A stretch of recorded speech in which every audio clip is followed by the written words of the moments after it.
Right.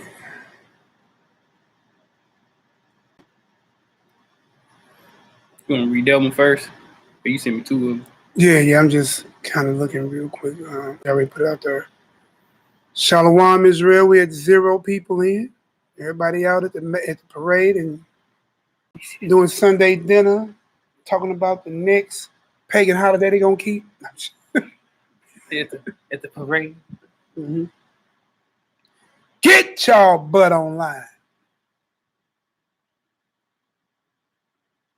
This is not a scheduled broadcast. Where is it at? Yep. Probably share it now. If I put it in I don't have the link.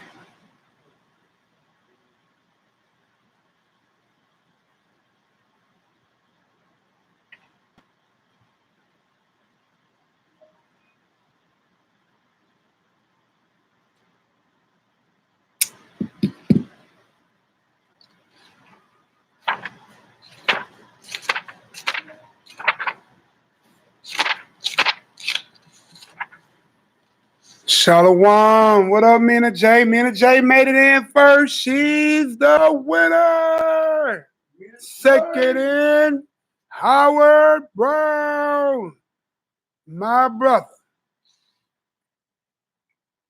All right. And then Botcher, please don't get mad at me. The Israelite, then Paris, Dread, King, Carp, Shalom family. All right. We got Brother Marcus in, Iris, YAH'KI, Shalom Israelite. Just chopped up with them on the phone right before I went live. All praise to the Most High. Y'all prayers been answered. YAH'KI and Mally made it back in safe. Here at the headquarters, getting it in. Them brothers are highly inspired. Kicked it with some elders. You know how I do. Hey, I wanted to go over this hot topic, man. And abortion is something, man. I wanted to get even a little bit more in depth with it and not draw it out. Yesterday we did about 5 hours. Didn't realize we ran that good. All praise to the Most High. Word got edified. Let me get a 7 if we could be heard. I'll start there. Get a 7. 7 if I could be heard. All right. Amount to 2 to 3 witnesses. Everything. Shalom, Deuteronomy 28. Judah Mac. Diana. What it do, she bro? Daughter of Torah. Wardy P. What up, Wardy P? All right. Shalom. What up, Watchman? All right, yeah, we're gonna hit this abortion across the head, man. We're gonna leave it without question. I believe we did it yesterday, but but it ran so long, we lost a few people along the way, not in a bad way. People got tired, some nodded off, some went to sleep. So you ain't even got to go back and go through 5 hours. We're gonna give it to you real quick today, straight shooting. We're gonna get it in. We're gonna read us the Psalms to bring it in and Psalms to end us out. Then, come Monday, we'll be back on our regularly scheduled program with our prayer in Hebrew and in English. Mally or YAH'KI will be on the 1s and 2s holding it down. But we're going to get this praying. But look, y'all, I'm going to make sure I bring this home. So when we end this one, it's going to be a question. Is it permissible or not permissible? It's the hottest topic. Right now, it just came across the wire, Alabama. Boy, you heard I said that? Alabama.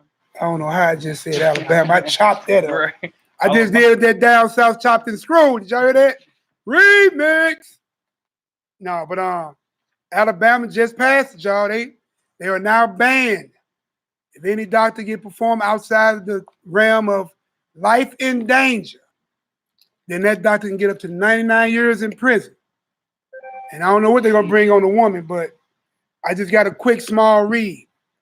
Also, I want to share YAH'KI. Did you get that link I put about the number of abortions? It's a real-time clock that's on the internet. Did y'all know that they have a real-time clock on the internet? about how many abortions are being performed. But you know what's crazy? On that, you're going to notice, right, that the only ethnicity or nation that they put on there is American Negroes. Told our Rabbi Watchman for your help and your arms. Greatly appreciated, That's it. Right on, Tuvia. Hey, look. Click on that link and keep it up as we go through this lesson, right? Just keep it open in the tab or another browser. Shouldn't this microphone thing be moving a little bit? Mm-hmm. Yeah, it says we on in the back. I just don't. Yeah, it says on. Just ain't getting up as high as it used to. Bring it in a little bit more then. Yeah, like right behind. Yeah. Cool, cool. All right. Click on that link, y'all, just to even get started. Let's look at these numbers for abortion real quick, y'all. Probably let y'all come in a little bit more. We're at 18. Everybody go ahead and get their salutations in. Y'all YAH'KI, Shalom Zone. So YAH'KI on the poopy face. Is it a booty tangle? Thank you. Pooty time. Well, you look old there, boy. You told your age a little bit there, boy. Yeah, just a little bit. Shalom, Zane. Shalom, Dread. What it do, y'all? All the family in. All right, we got Dub Life in the building. Get us about a quarter in or 30 in, and we'll go ahead and rock on out. If you late getting in, click on that link. I'm gonna post it again. Me or Tuvia, I'll post it. Click on that link, y'all. It is crazy right now. In the United States today, 1,900 abortions have already been performed. Remember I gave y'all yesterday, I told you the stats is, since Roe versus Wade, 60 million abortions. Looking on this clock in real time, looking at the lower corner, it says 5:19, 6:07 p.m. in real time. 61 million confirmed unborn babies have been aborted in the U.S. alone. Going over to the next column. This year, we are at an astounding 359,000 abortions. All right? This year in the U.S., after 16 weeks, you are what, 4 months? You're 4 months pregnant. So now you're killing a 4-month-old fetus. What's the definition for fetus? Because people, see, what y'all do, y'all like to call y'all unborn babies fetuses. So y'all don't have to worry about feeling bad by saying, I have killed my unborn baby. Right? So fetus is an unborn offspring of a mammal. That's what they say we are. In a particular unborn human body or human baby, more than 8 weeks after conception. So this baby clearly is fetus by definition. What is the other definition? A developing human, usually 2 months after conception. Now let's see what embryo means. Because these are the terms that I notice that people use so they don't have to come with the conscious concept of you are killing a baby. All right? So embryo is an animal in the early stages. You know what? I should have been putting them definitions in. I'm just reading some stuff for just doing a little maintenance real quick, just some reading. You know, I told you my little thing is history and stats. So it's an animal of early ages that grows differentiation, wow, that are characterized by cleavage. What are we reading? Huh? It say cleavage, don't it? The laying down of fundamental tissues and formation of primitive organs and organ systems, especially the developing human individual from the time of implantation to the end of 8 weeks after conception. So first they call you a embryo, and then after 8 weeks, you become a fetus.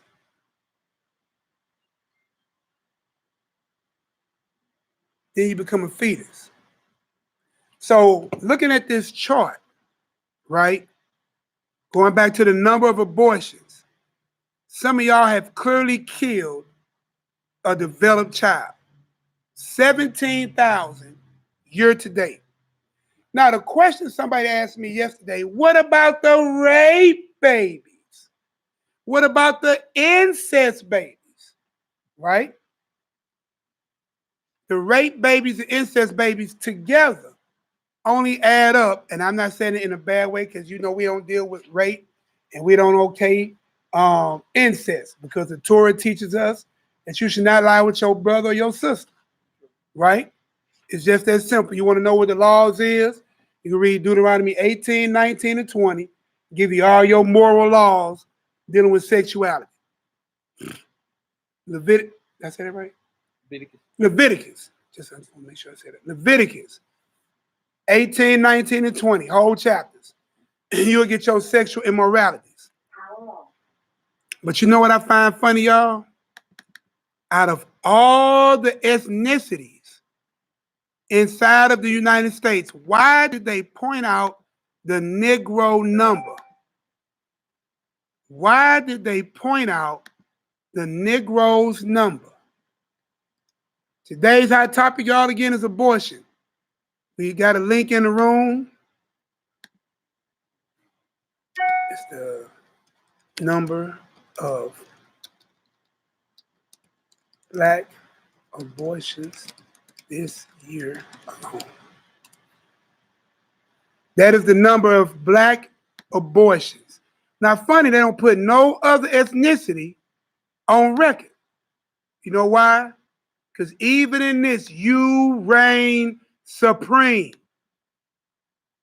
Because you reign supreme, and how did you go from 13 to 15% of the population to the majority with abortions? All right? What's going on, C's? What's going on, Shebrew? All right. So again, click on that link, y'all. That's a real-time clock. Now, worldwide, since 1980, we have killed 1 trillion, or how they would call it, 1.5 trillion babies. And y'all think God, that's of God? Please don't tell me y'all think that's of God. But I don't want to give my answer. We're going to let the scriptures decide, is it of the Most High or not? So give me an 8 if y'all ready to get this ball rolling. Shalom, Shebrew, Shalom. Let me get an 8 if y'all ready to get this ball rolling. So now y'all have a actual clock in real time to show you statistical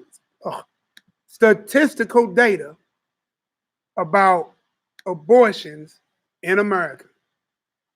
Frightening. It is frightening. 1 trillion babies murdered since 1980. Some of y'all was just being born. Some of y'all ain't even that old yet. You should be happy. It's already crazy because the thing about conception, right? When a man has an orgasm, right? He's shooting out thousands to 10,000 sperm cells. All those sperm cells are racing at the same time to reach 1 egg. If you are here right now, it's not by accident.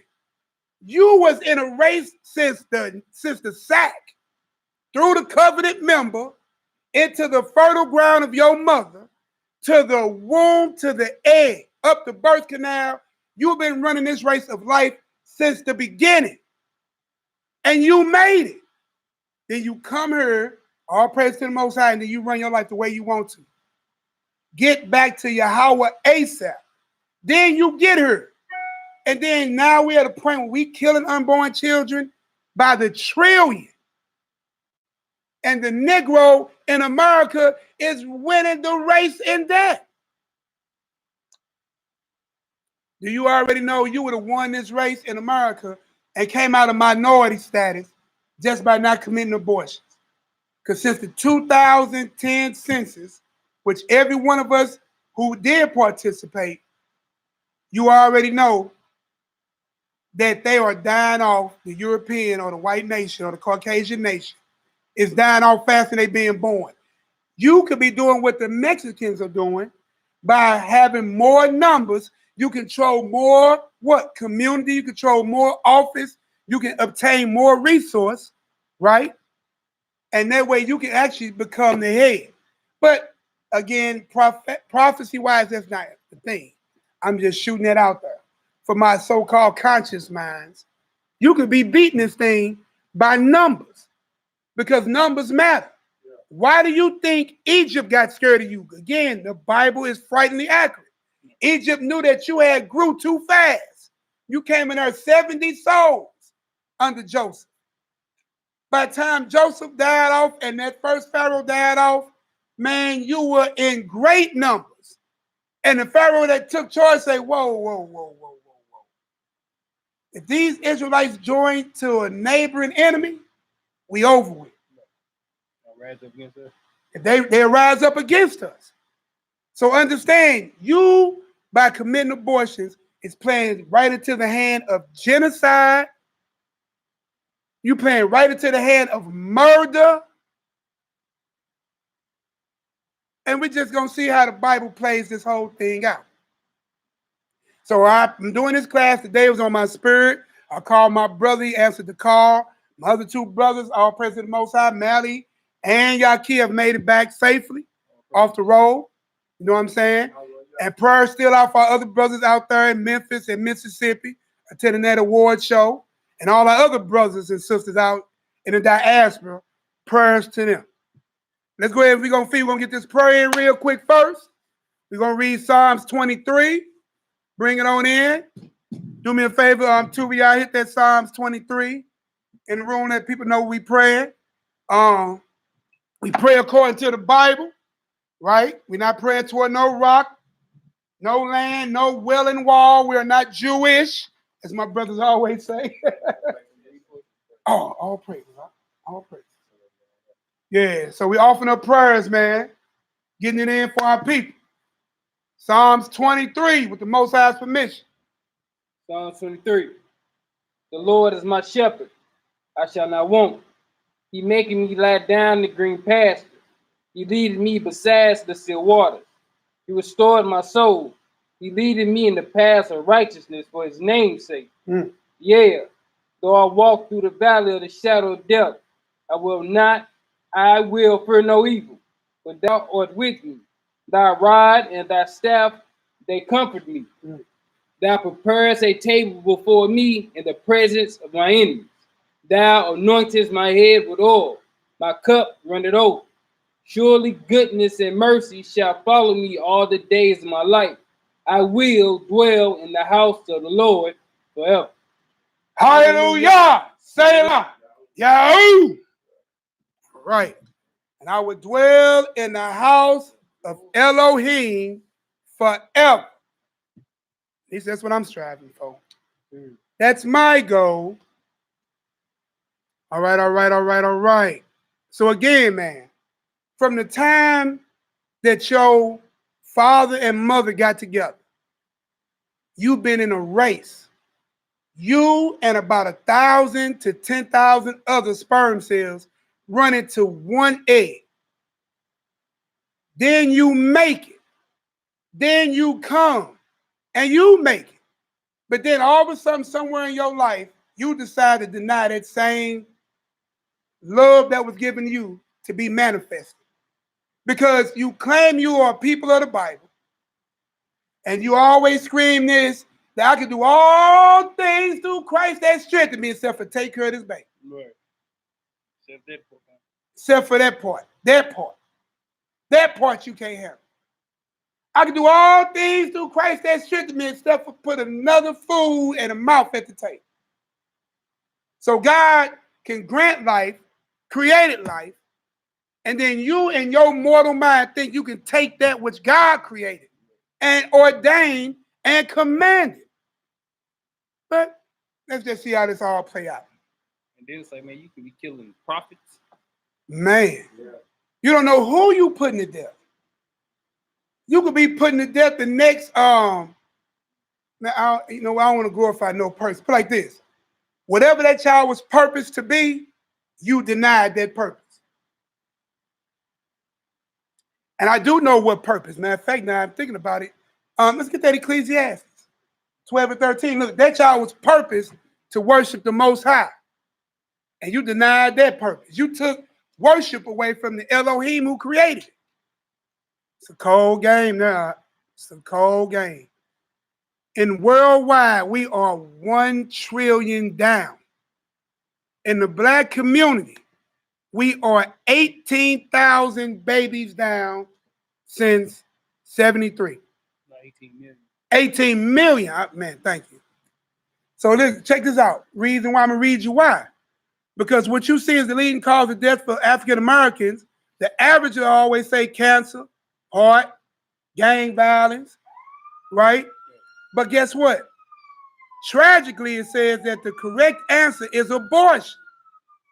More African Americans have died by abortion than have died by AIDS, accidents, violent crimes, cancer, and heart disease combined.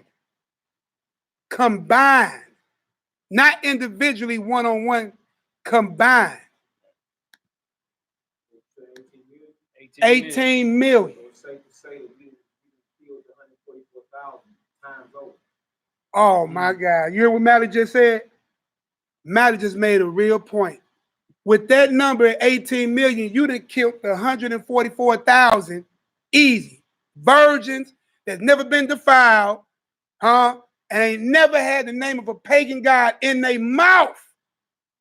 You killed 140. Boy, I'm finna do the number. You doing the number. Boy, Hebrews do. Hey, boy, same spirit. You just killed 144,000 of your own. Boy, that's 125 times, right? If you do the number, and you sitting there telling me that you think abortion is of the Most High? So that's 144,125 times. You done killed so you done killed 144,000. A whopping 125 times over. That's crazy, right? Boy, that's a cold game. That's a cold game, Israel. Listen, I know we all are guilty of sins worthy of death, right? We are still here. Grace did suffice, but we're still going to answer for it, right? Now we come to Christ, those things are forgiven. Everything else is getting counted. If you in your righteous mind, you claim to be a follower of this book, a child of Elohim, we got to correct it. I ain't sitting there trying to make you do nothing. The only thing I'm trying to do is give you the truth, because the truth shall do what? Set you free. John 8 and 32. I'm just trying to get you to see the truth, right? I can't make you do nothing. I ain't in your bedroom, and half of y'all are killing these kids based off your sexual sin. Your sexual sin getting caught, manifested. But we're going to read some scripts that didn't come out yesterday that's going to blow your mind. All right? So let's go into the first, because first they say rape. Do me a favor, 2VR. Go back to that numbers of abortion real time clock and copy and paste the number of rape and incest babies into the room. Can you do that for me? It's like 3,000 of them. 3.4 thousand. I don't even think they do the 0.4 when it comes to that low. Nah. It's 3,000 plus. 3,400. 3,400. But we're going to go into the law of abortion. I mean, my fault. The law of rape. So we're going to start at Deuteronomy, right? Chapter 22. We're going to start at 23. Few verses. Because that's where it runs to. And in actuality, that number is really, really low. Really low. Not saying it don't have its place and it don't mean it. We don't condone rape. But women are trying to use that as the template for the reasoning I can have an abortion. If we can't find it in the law, you see what I'm saying? And if we read all these rest of these testimonies and it comes out, then it is what it is. The Bible means what it means and it says what it says. All right, so let's get it. Where we at? 23, starting at verse 23. 22. 22, verse 23. What he said. Let's get it. Deuteronomy chapter 22, verse 23. If a damsel that is a virgin be betrothed unto a husband, and a man find her in the city and lie with her, then ye shall bring them both out of the gate of that city, and ye shall stone them with stones that they may die. The damsel because she cried not, being in the city, and the man because he have humbled his neighbor's wife, so that thou put away evil from among you. See what's going on? Did y'all get that? So what happened is you got a man, right? And if a damsel is a virgin and betrothed, right? Understand, being betrothed carries the same law guidelines as actual marriage. See what I'm saying? And the judgment for that is what? Death of the man and the woman. So if she's betrothed and a virgin, right? And she's in the city and the man humble her, she didn't cry out. Right. It's probably most likely safe to say it's consensual, Right? Yeah. right? Because he stated that she didn't cry out. She didn't cry out, right? So from what I see, it's consensual. Didn't cry out. She was a virgin. Betrothed is the key thing. That means she was promised, or in Hebrew culture, basically already married. So even if you had an arranged marriage with your children, say like I arranged one of my children to say one of Uriel's children, they can't have that sex. His daughter or my daughter can't have no sex until she come to her husband. Anything before that was cause of the person who she did it with and her to be put to death. Just what it is. Like it, accept it or reject it. It is what it is. Is it ink on paper? Do you believe it is the law of your Elohim? Take it up with him. I'm just a message. Let's get that verse 25. Let's get it. Verse 25. But if a man find a betrothed damsel, There I go again. Not yet married, but engaged or promised. right, All right? in a field, and the man force her and lie with her. See, there go the word force. See, that wasn't used before. Right. Force means he is entering with aggression. Let's get it. Then the man only that lie with her shall die. Make sense? Because that's clear rape. The key words are forced. Right. All right? Do we want to look that word forced up? Do we got it? You know, I tarry with y'all. You pull it up on my phone real quick. Deuteronomy 22. Was that 26? 25.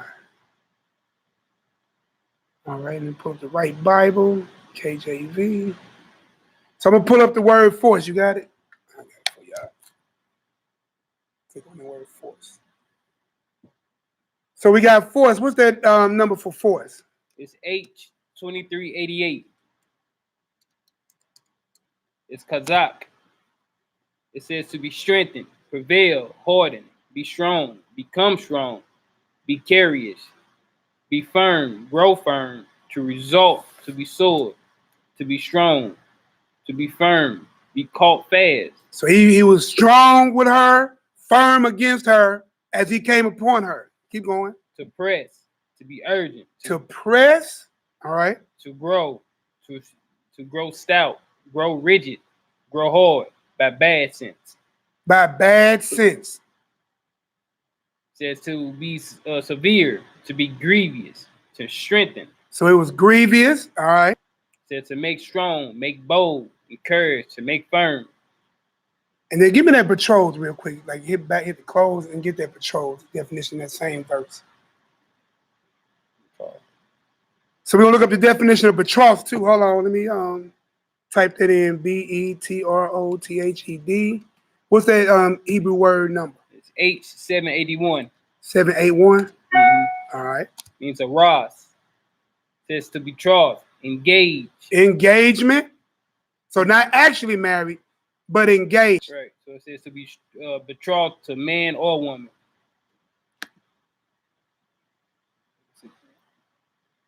You got it? Yeah, All right, that's it. All right. So let's go ahead and get that next verse. Verse 26. But unto the damsel, thou shalt do nothing. Thou shalt not do nothing. There is in the damsel no sin worthy of death. For as when a man riseth against his neighbor, there I go again, and sled him, even so is this matter. For he found her in the field, and the betrothed damsel cried. There was none to save her. See what I'm saying? So she didn't have no help. So that's just what it was. So with that being said, she's not found guilty because it was not a consensual act. Plus, there was nobody to deliver her because they was in the field. The other situation, they're in the city. Only thing you gotta do is yell out one time. Somebody go, listen, you know the Negro mindset. You hear something going on, what? Boy, you damn near walk over to be nosy and see what's going on. And then verse 27 lets you know that she cried out. The first one didn't. There you go. Great point. One cried out, one didn't. Consensual, non-consensual. Verse 28, if a man find a damsel that is a virgin, which is not betrothed, and lie on her, and lie with her, and they be found. Stop right there. So now we're finna run another scenario. If a man find a damsel that is a virgin, and she is not betrothed, means she's not promised or engaged to nobody, and he lay down on her, or lay with her, right? What's happening? And they are found. Guess what happened? Then the man that lay with her shall give unto the damsel's father 50 shekels of silver. Ooh. And she shall be his wife, because he have humbled her. He may not put her away all his days. So there go your one divorce clause where it cannot be enacted. If you lay with a virgin that was not betrothed, that means you didn't commit no adultery, you didn't commit no sin, there was no cry out, there was no force. This was consensual sex with a virgin. Again, if you want to get rid of your STD problems, and you want to get rid of your having babies out of wedlock problems, if you want to get rid of all that, stop being promiscuous, regain, I don't know if you can regain your virginity, sanctify yourself and start anew. You know what I'm saying? Sanctify yourself and start anew. You will get rid of all the STD issues, because a woman should have been a virgin anyway when she got to her man. But this was a virgin, not promised, got with him. They were found out, and he had to marry. And he had to pay the dowry, right? Because the father's, oh, you're taking wealth out of their house because you're going to his house. And he could never put her away. Is that clear? Got to get an 8 for understanding of what the issues in the law of rape is.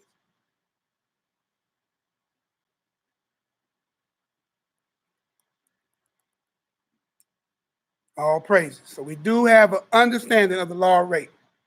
Now we're going to go in here and deal with the part about the child that's understand the whole mission of sex. That boy on amp. We have phone, we have liftoff. So we're going to sit here and get an understanding about this thing about being formed in the mother's womb, right? Because some people act like the God of Abraham, Isaac, and Jacob, he can sit here and foresee everything down the line before the angels, before the winds, before the firmament, before he even opened his voice, and before the creation of Christ, being the first of his creation. He already considered everything and it's played out. Somehow we come to this place to say, what about the rape baby or the incest baby? I'm going to even add one. What about the baby made out of adultery, which we just read? Because that's a baby made out of adultery. Now, looking at this situation, I'm going to give you a heads up. If she was found to be pregnant, she wouldn't have had the baby anyway because they was both put to death, right? But let's say right now you're running under grace while I love the Bible. It's an answer in there. We're going to see. We're going to revisit it. So if it's an adulterous baby, right, which means somehow you skipped the matter of getting caught, but it still was made out of adultery, right? The incest baby and the rape baby, which statistically, I'm going to go in here and read it again because the numbers are changing as we speak. The U.S. year-to-date rape and incest baby is only 3,400. The gestation period is 5 times higher. Babies that were aborted after 16 weeks is at 17,000. So it's 5 times more babies being killed that are clearly babies. They after 4 months. You halfway through this race almost. Then in the U.S. as a whole, you had 359,000. So at 3,000, you got a number on that? Run the numbers on that real quick. So at 359,000, are you finna run it? Just do it, 359,000 and just divide it by 3,400. 105. 105. You see what I'm saying? You have to up your game with rape and incest by 105 times to catch up with the U.S. You hear me? So it's not a big number. Again, we're not condoning, okaying, or belittling the situation of being raped or with incest. We're not belittling, we're not condoning, we're not okaying sin here. But we can't use this small number as your justification factor for murdering an unborn child. It's going to become more clear as we go along this list, right? But let's go ahead and get this second Esdras, right? Second Esdras 8 and 8. Because the Most High is doing this. I had wrote something down. Check with it. Oh, let's pull it. You got it? Yeah. I mean, we could read this and then just read it. Boy, love my brother, but them witnesses finna get to flying. And there is no law on record, and it was never understood in all of our Hebrewism, forgiveness for willful sin. And you can read that in the book of Hebrews, even in the New Testament. There's no forgiveness for willful sin. So I can't sit and say, well, I'm finna go murder my brother. We're going to read that dealing with Cain and Abel with the first murder. We're going to see. You should have heard what Cain said to his brother before he killed him. What's even more profound, you should have heard what Abel said about the Most High dealing with him. There's no forgiveness for willful sin, definitely premeditated willful murder. Let's get it. Second Esdras, chapter 8, verse 8. For when the body is fashioned, now in the mother's womb. So the body is fashioned, right? Right. Your father did his part. He shot his gift. Right down, boom, right past the covenant agreement. That's how deep this is, Al. You came from your body, your father's body, passed through his agreement with God, you feel me? Yeah. Right into being planted into fertile earth in your mother. Right. You gonna precept that? Man, you wanna do it now? You wanna go ahead and wait? Yeah, I'm gonna I probably brought it out, huh? Yeah, you brought it out. Let them know where you're going. Hold on, let me type the first one. We said second Esdras. The second Esdras, chapter 8, verse 8. And then now we're going to a witness. This apocalypse of Esdras. This is chapter 5. I'm sorry, verse 12. And Esdras? Yeah, Ezra. Ezra. Yeah. And that's the same people. Ezra and Ezra is the same. Yeah, this one is called Birth and Its Purpose. And we had a chapter on that? Yeah, chapter 5. 5. verse 12 through 14. 12 through. Let's get it. Hey, look, we are not making this thing up. We're not making it up. Pseudepigrapha, right? Pseudos, and we're going to the apocalypse. Listen, because Ezra, it would make sense Ezra would have such knowledge like this. Right. Because he was one of the very few people that was really given so much insight about the journey through the earth, journey into life, sitting, talking with God. He actually asked the questions that you would never get a chance to ask directly and get a direct answer from angels like Uriel. You see what I'm saying? Let's get it. See what he talked about. It's chapter 5, verse 12. And God said, Hear, Ezra, beloved, just as a farmer cast down the seed of a corn into the earth, so a man cast down his seed into a woman's place. Did you hear that? Just as a farmer cast down his seed into the earth, open the earth up, drop it in, take root. And this is the Most High talking. Right. So a man cast down his seed into a woman's place. In the first month, it is whole. In the second, it is swollen. In the third, it grows hair. In the fourth, it grows nails. In the fifth, it becomes milky. Wait, stop for a minute. So in the first 4 weeks, because we was reading about the 16 weeks. Yeah. So this child already got hair and nails. Yeah. Yep. You have literally just killed. Go back and read the number again. People in the U.S. just killed. Man, that number just went up. Oh, yeah. It just went up. Just killed 17,243 babies. They had hair and nails. Hair, nails. That means they had already had a circulatory system, skin in play. But you killed a baby, dog. Right. All right, let's get it. Verse 13 again. In the first month, it is whole. In the second, it is swollen. In the third, it grows hair. In the fourth, it grows nails. In the fifth, it becomes milky. In the sixth, it is ready and quickened. Woo! In the seventh, it is prepared. In the eighth and in the ninth, in the mother's bars of the gateway of the woman are open, and it is born healthy on earth.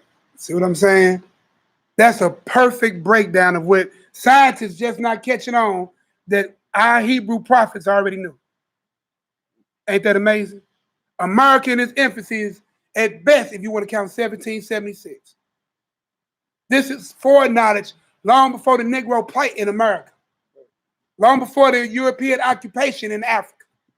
This foreknowledge has been. Stop playing with it. You serve a mighty God. He laid everything down. You wasn't slaves putting on them ships. You were doctors. You were scholars. You was Renaissance type people. You was kings, princes, husbandmen. I don't mean a husband. I'm talking about tillers of the ground. You were builders of great things. Even as slaves, you built pyramids. Even as slaves here, you built the White House. Look up Benjamin Banneker. Finished that work. Did the first Farmer's Almanac. That man came here as a slave, no education. Sat back and mapped out the whole star system. That's ancient knowledge in his DNA. Go ahead, let's finish reading. Oh, that was it. That was it for the 8. Yeah. So we'll go to Genesis 1 and 28. No, let's get another witness. Did we get that second Ezra? No, we got to finish it up. We're going to read that second Ezra, y'all. Your brother want to get this to you, man. I want you to get all of it. All of it. And the whole thing is, why are you murdering babies because of your sexual sins? How about the judgment for murder is death? So soon as you chop that baby up, somebody should have been chopping you up. But you got grace. So you didn't die. So I pray you repent, turn from that wicked act. How about no more casual sex? Notice that all these things dealing with rape was dealing with virgins. What about the promiscuous woman? She probably was being promiscuous. You see what I'm saying? You got to stop sitting there paying lily pad, loin warfare, jumping around. Because what it is, you have no accountability. Because you think I can take the morning after pill. If that don't work and it still took root, which means you're dealing with a strong seed anyway. and then you still had that baby killed. But let's get it. 2nd Ezra. 2nd Ezra chapter 8, verse 8. But when the body is fashioned, now in the mother's womb, and thou givest its members, thou creatures is preserved in fire and water. 9 months do the workmanship endure thy creature, which is created in her.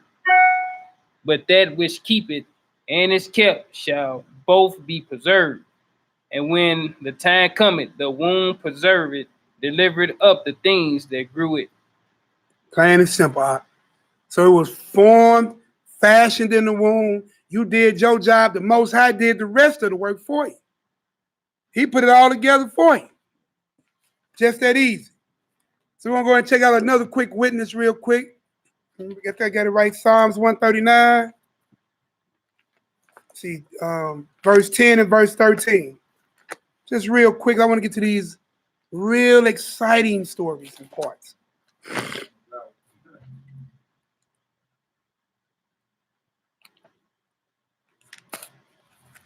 Going back to my Bible app.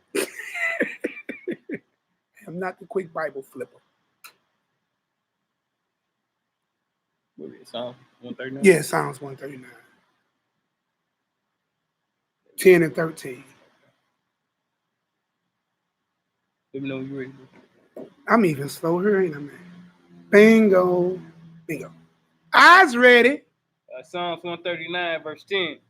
Even there shall thy hand lead me, and thy right hand shall hold me.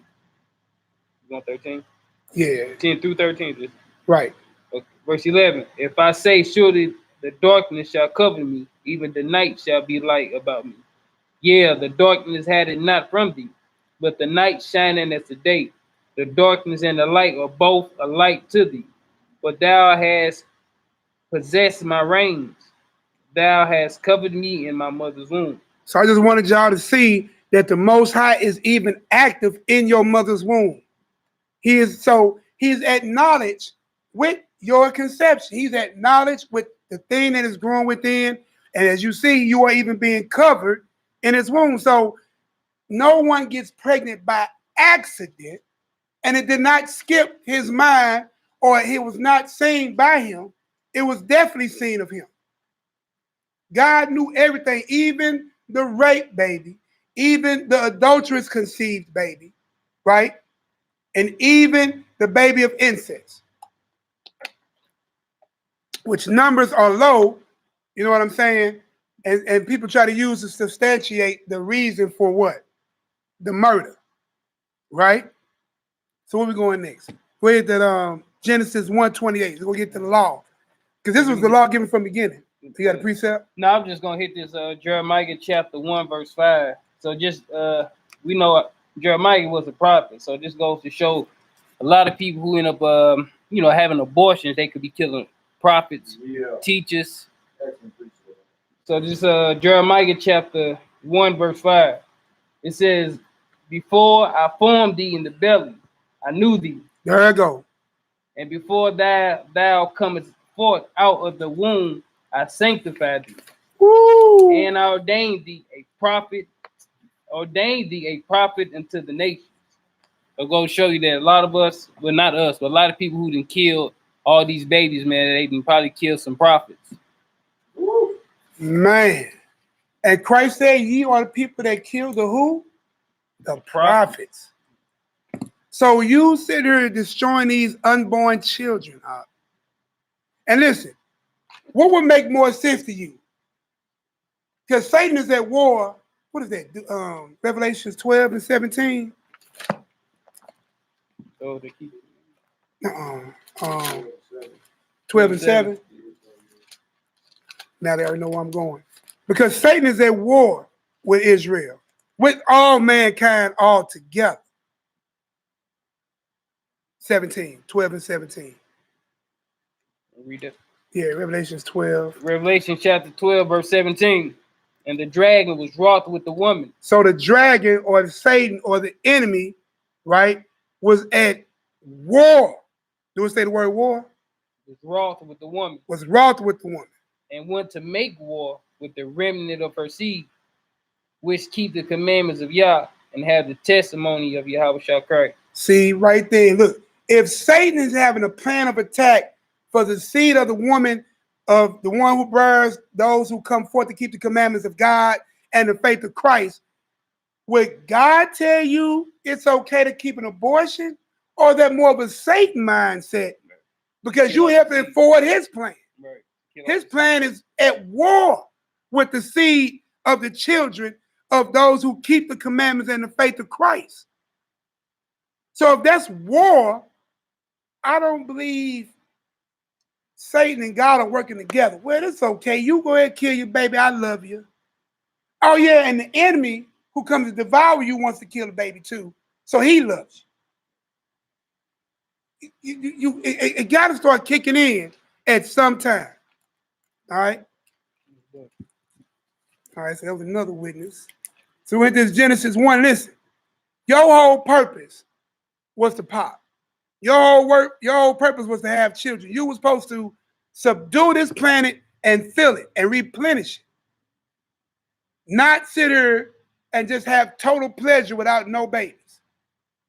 If he didn't want you to have no babies, he would have made your womb unfruitful. Or your seed unfertile. How about that? I think of that word. Let's get it. Genesis 1:28. Genesis chapter 1, verse 28. And God blessed them, and God said unto them, be fruitful and multiply and replenish the earth. Was that a suggestion or a command? It's a command. Okay. Be fruitful and multiply and replenish the earth. Be fruitful, multiply, and replenish the earth. Every tree that's out here, they don't give the other tree birth control. The other tree that's out here don't tell the other tree we ain't supposed to be having no fruit off our limbs.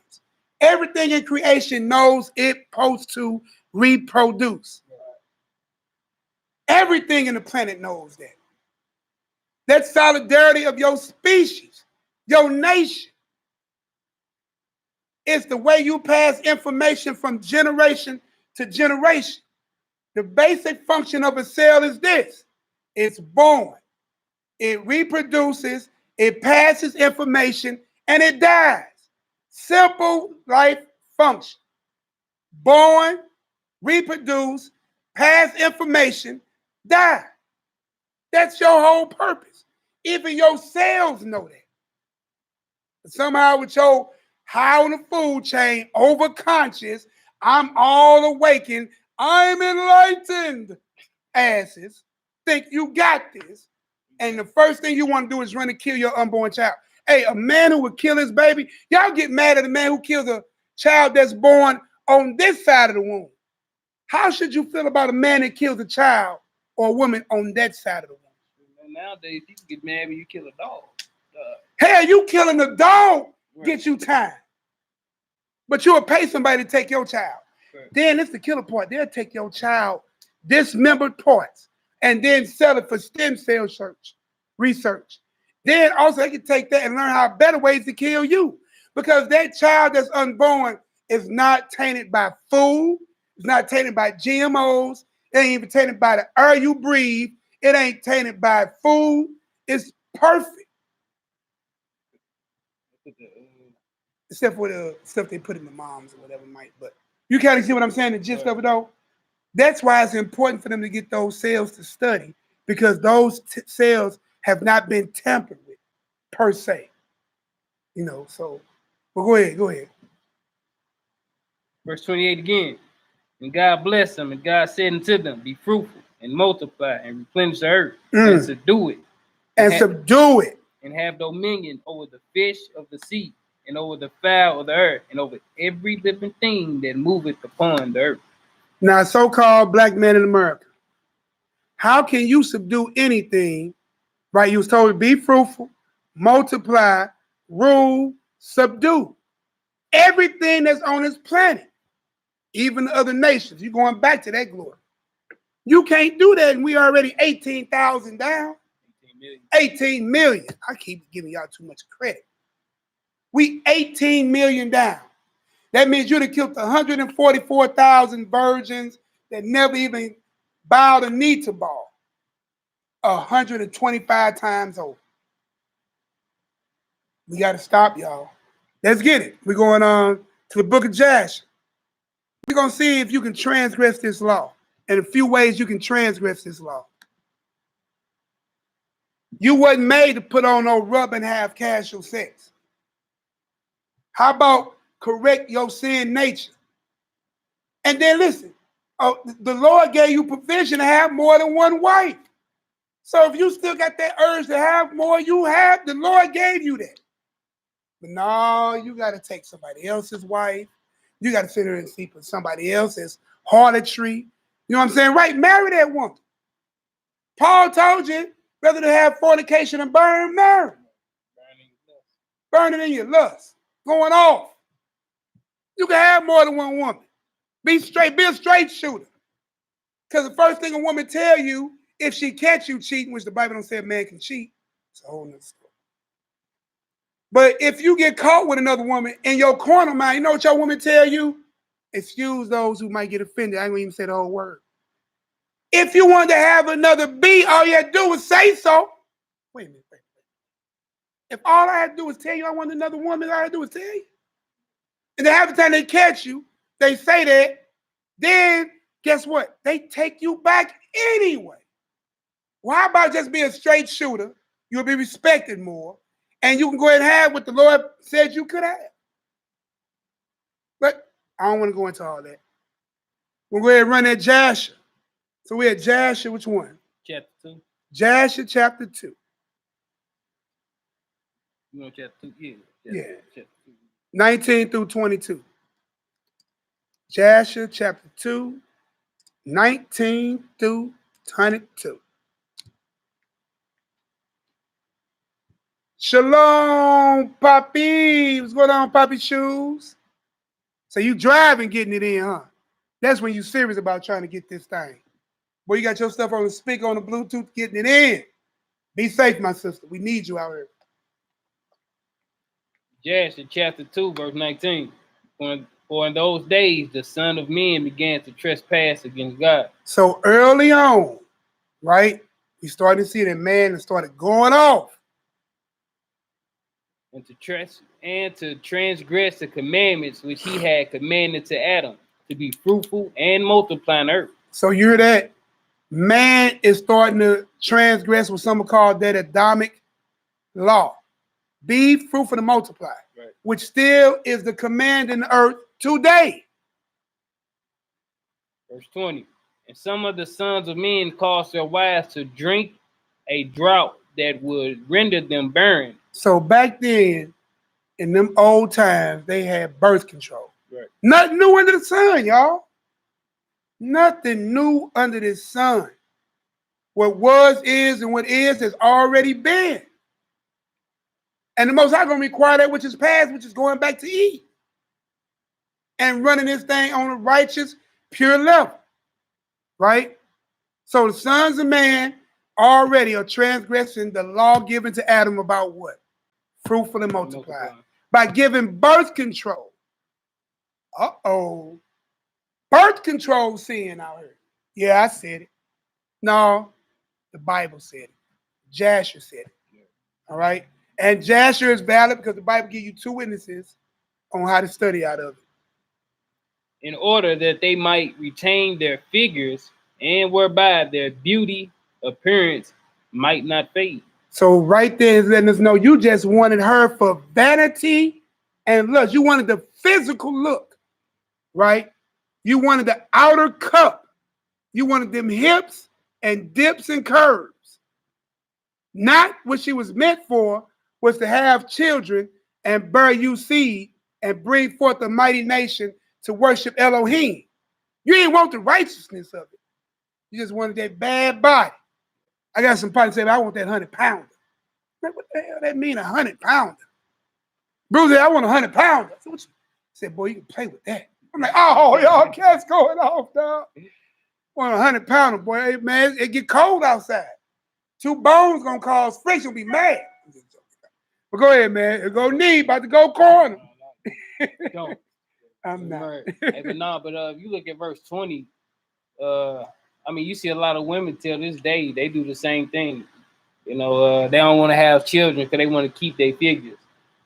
you see they got like these before and after Pictures they put up. You know, so it's just like this goes back to men and women. You know, Before the flood. Before the flood. This is before. So this is old. And listen, it died in the flood, but how did it make it over? Bro? That's what wickedness is. That spirit made it over. So then just like this is pre-flood. I was gonna give it to you when we get down. We'll see it. But you want to read that verse 20?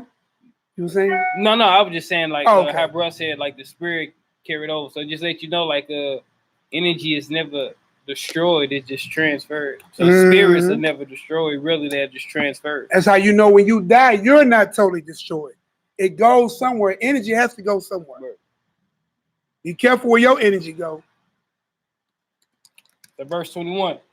You said read down to 22, right? Yeah, 22. Verse 21. And when the sons of men called some of their wives to drink, Zillah drank with them. And the childbearing woman appeared abominable in the sight of their husbands as widows.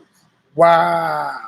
So because your woman got pregnant, right? Finish that off. This is the last part. Yeah. Whilst their husbands lived, for to the barren ones only they were attached. So listen, the women, how do you become a widow according to the script? If your husband died. If your husband what? Died. If your husband died, you become a widow. Notice that this said that those women that became pregnant were made to be as widows, right now, even while the husband was alive. Means they took their covering off of them. They wasn't dealing with them because they got pregnant. Ain't that crazy? Read the last part. Was that it? Yeah, it said, whilst their husband lived, for to the burned ones only they were attached. So the only thing they wanted was the ones that wasn't pregnant. Sick. Sickness. So already you know that birth control and that sex without the understanding. Because listen, having children is the byproduct of sex. I'm going to see if y'all figure that out again. Children are the byproduct of sex. That's what it was purposed for. You were meant, so-called black man, first to the planet, first that God loved, children of Israel, to render children, subdue the planet, and rule it, and replenish it. That was your purpose. But you out here trying to get your pull-out game up, your rubber game up. You're trying to do all those other things, except for what you was purposed for by your creator. All right, where we going next? I should be on. Genesis. Yeah, we're going to own it. We're going to Genesis chapter 38. We're going to Genesis chapter 38, 8 through 10. I'll call you back.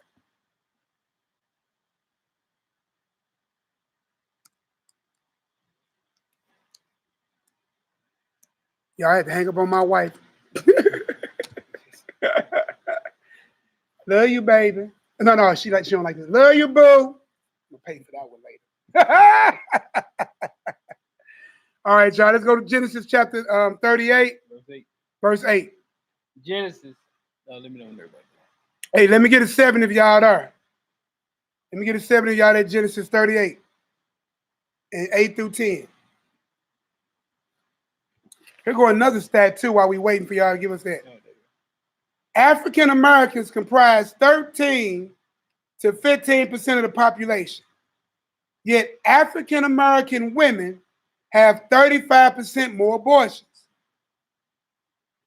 And it's funny that says that because it makes sense why that page with that real-time abortion clock, and the only ethnicity they got on there is us. Because you drop more babies than anybody. But you're the minority. Hey, Poppy, when you go back through this, there's a link to VR. Put that link in there. I'll send you in the text again. So people who just come in can kind of see about that abortion real-time live clock. Already, since 1980, 1 trillion babies, 1.5 trillion babies dead worldwide. 61 million in America, right? How many babies you think died in all the wars in America? I'm going to tell you, only 2.9. You'd have killed 58 million more children. You'd have killed 58 million more children than any man or woman that died in all the wars in this country. Amazing, staggering, and sad to hear that type of number. 61 million children dead. 1.5 trillion worldwide dead. Of our own people, right? Just this year alone, 18 million. Only 3,000 collectively of all races is 3,400. Give me, you know what? I'm going to help you out. 3,400, right? 3,400 multiplied by 35%, right? Because we just heard that. Only 1,100 of those was rape babies in the black community. And how I got to that number, I took the 3,400 of rape or incest babies. Took 3,400, I multiplied that by 0.35 or 35%, and only 1,190, 1190 of that is from black people. So stop using I was raped and incest when you only have 1,000 out of 18 million. You got, do the number. Take 1,190, divide that by 18 million. Man, that percentage, I'm going to show you. You don't even rank 1%. Let's do the numbers. 11,090, right? Put a divide sign. You know what? I use the slash. Divided by 18, comma, 1, 2, 3, comma, 1, 2, 3, equals, how many zeros you see? 0.1, 2, 3, 4. And because the 6 is behind the 6, I'm going to round up to 7.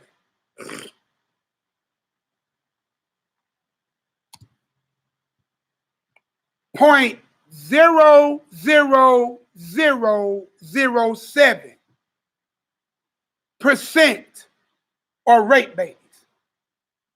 Stop it. That ain't even 1%, y'all. So stop using the excuse of rape and incest. Huh?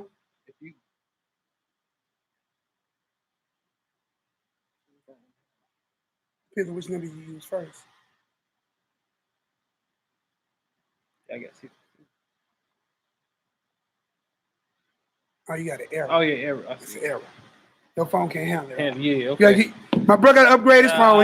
He just found out. He got to upgrade. He got an error. Right. Hey, look, he did the math. He typed it in right. Right. He did the math same as I did. Because actually what he's saying is 6.6. Carry it over. Carry it over for you. Right, because that's not a negative. Man, bro, that's crazy, y'all. It's all right. So we're going to go ahead and get back in this script. We're at Genesis 38:8. And we already had 7 to say we was all there. Man, now when you think about like our people, right? So just Israel in general. Like we always talk about like the black on black crime. You know, like we need to stop all this killing Somebody finna bring something We need to out. stop killing each other, this and the third. But it's like, man, we never talk about us killing our people as fetuses and abortion. Like, we don't talk about that crime. We don't tell our people to stop that, but we tell them. So, I mean, both of them is black on black crime if you look at it. Did you hear what my brother saying? We talk about black on black crime first. Every nation on the planet have nation on nation crime. Most definitely. But I'm dealing with us, Right, most definitely. the children of Israel, conscious or unconscious, scattered via transatlantic slave trade in the diaspora. Because we got to clean house first before we deal with the rest of the world, right? Black on black crime. I said this last night, actually. The most dangerous place on the planet for a black person is in the womb of their mother. Facts. Facts. With 18 million dead, somebody do right now. How many African-American black crimes this year? Somebody do it for me. Somebody run and grab that for me right now. Please, and post it in the room. Because we had 18 million abortions already, and this is just the month of May. We only 5 months in, and we had 18 million gone. If we had 18 million on the bricks, we wouldn't be the minority no more. And won't nobody run up on you with numbers like that. This year, 18 million dead. This is why you see I feel the way I feel. 18 million dead this year. What is the black on black crime in the U.S.? The number right now. Okay, Google. The number of black on black crime in the United States today. These came back from a search. I'm trying to wait for y'all to do it. I can't. Y'all ain't popping up fast enough for your brother. And these stats are old. These dates are 2015, 2016. Now I got something from Channel 4 News. We'll click on it.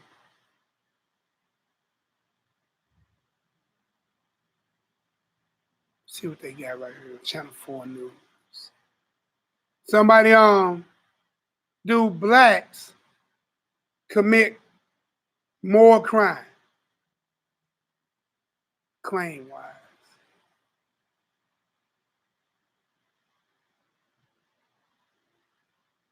So they go ahead and point out the fact that blacks make up 12 to 13%. We know that.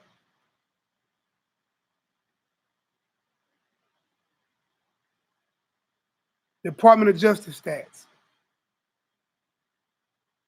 All homicides from 1980, right? From 1980 to 2008.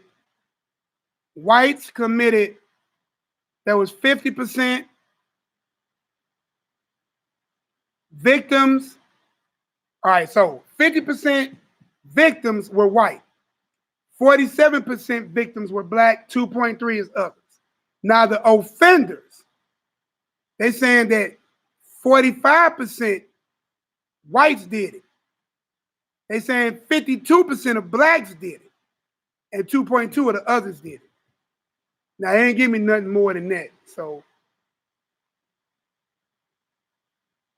oh wait a minute. Oh, all right. In 2013, the FBI has black criminals carrying out 38% of murders compared to 31% for whites.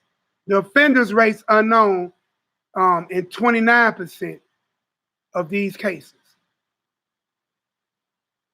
2011 to 2013, 38.5% of people arrested for murder, manslaughter, rape, robbery, aggravated assault were black.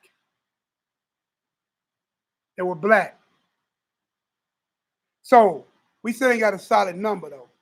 But at the end of the day, you had 18 million dead black babies today. Staggering. Staggering. Should be making you grunt in your stomach area. You should have a headache behind hearing a number like that. Boy, you ain't lying. Look, that Marvin Carr said that's the Quabar Cemetery. You hear me? The most dangerous place. All right, hold on, Tubi, I'll put something. Among roughly 6,000 cases in which race of the victim and the offender were known, the number of blacks killed by blacks rose 2,380 last year, and increasing about 8% from 2014. So if you had 8%, right, 8, and it's 2000, what, 19.5, 8 times 4, add 40%. You still, hold on, let's do that. I'm just curious. What was it, 2,300? Yeah, 2,380 times 40%. Plus 2,300. Yeah, plus 2,300. That's only 3,220 black on black crimes. Look, so I'm telling you how I came to this number. I took 8% as the scale standard and to 5 years, right? So that's 40. I multiplied 2380 by that 40, right? That's an extra 920 murders, right? So now that's what? And then you add that to the 2300. Yep, which is 3,220 black on black more crimes, right?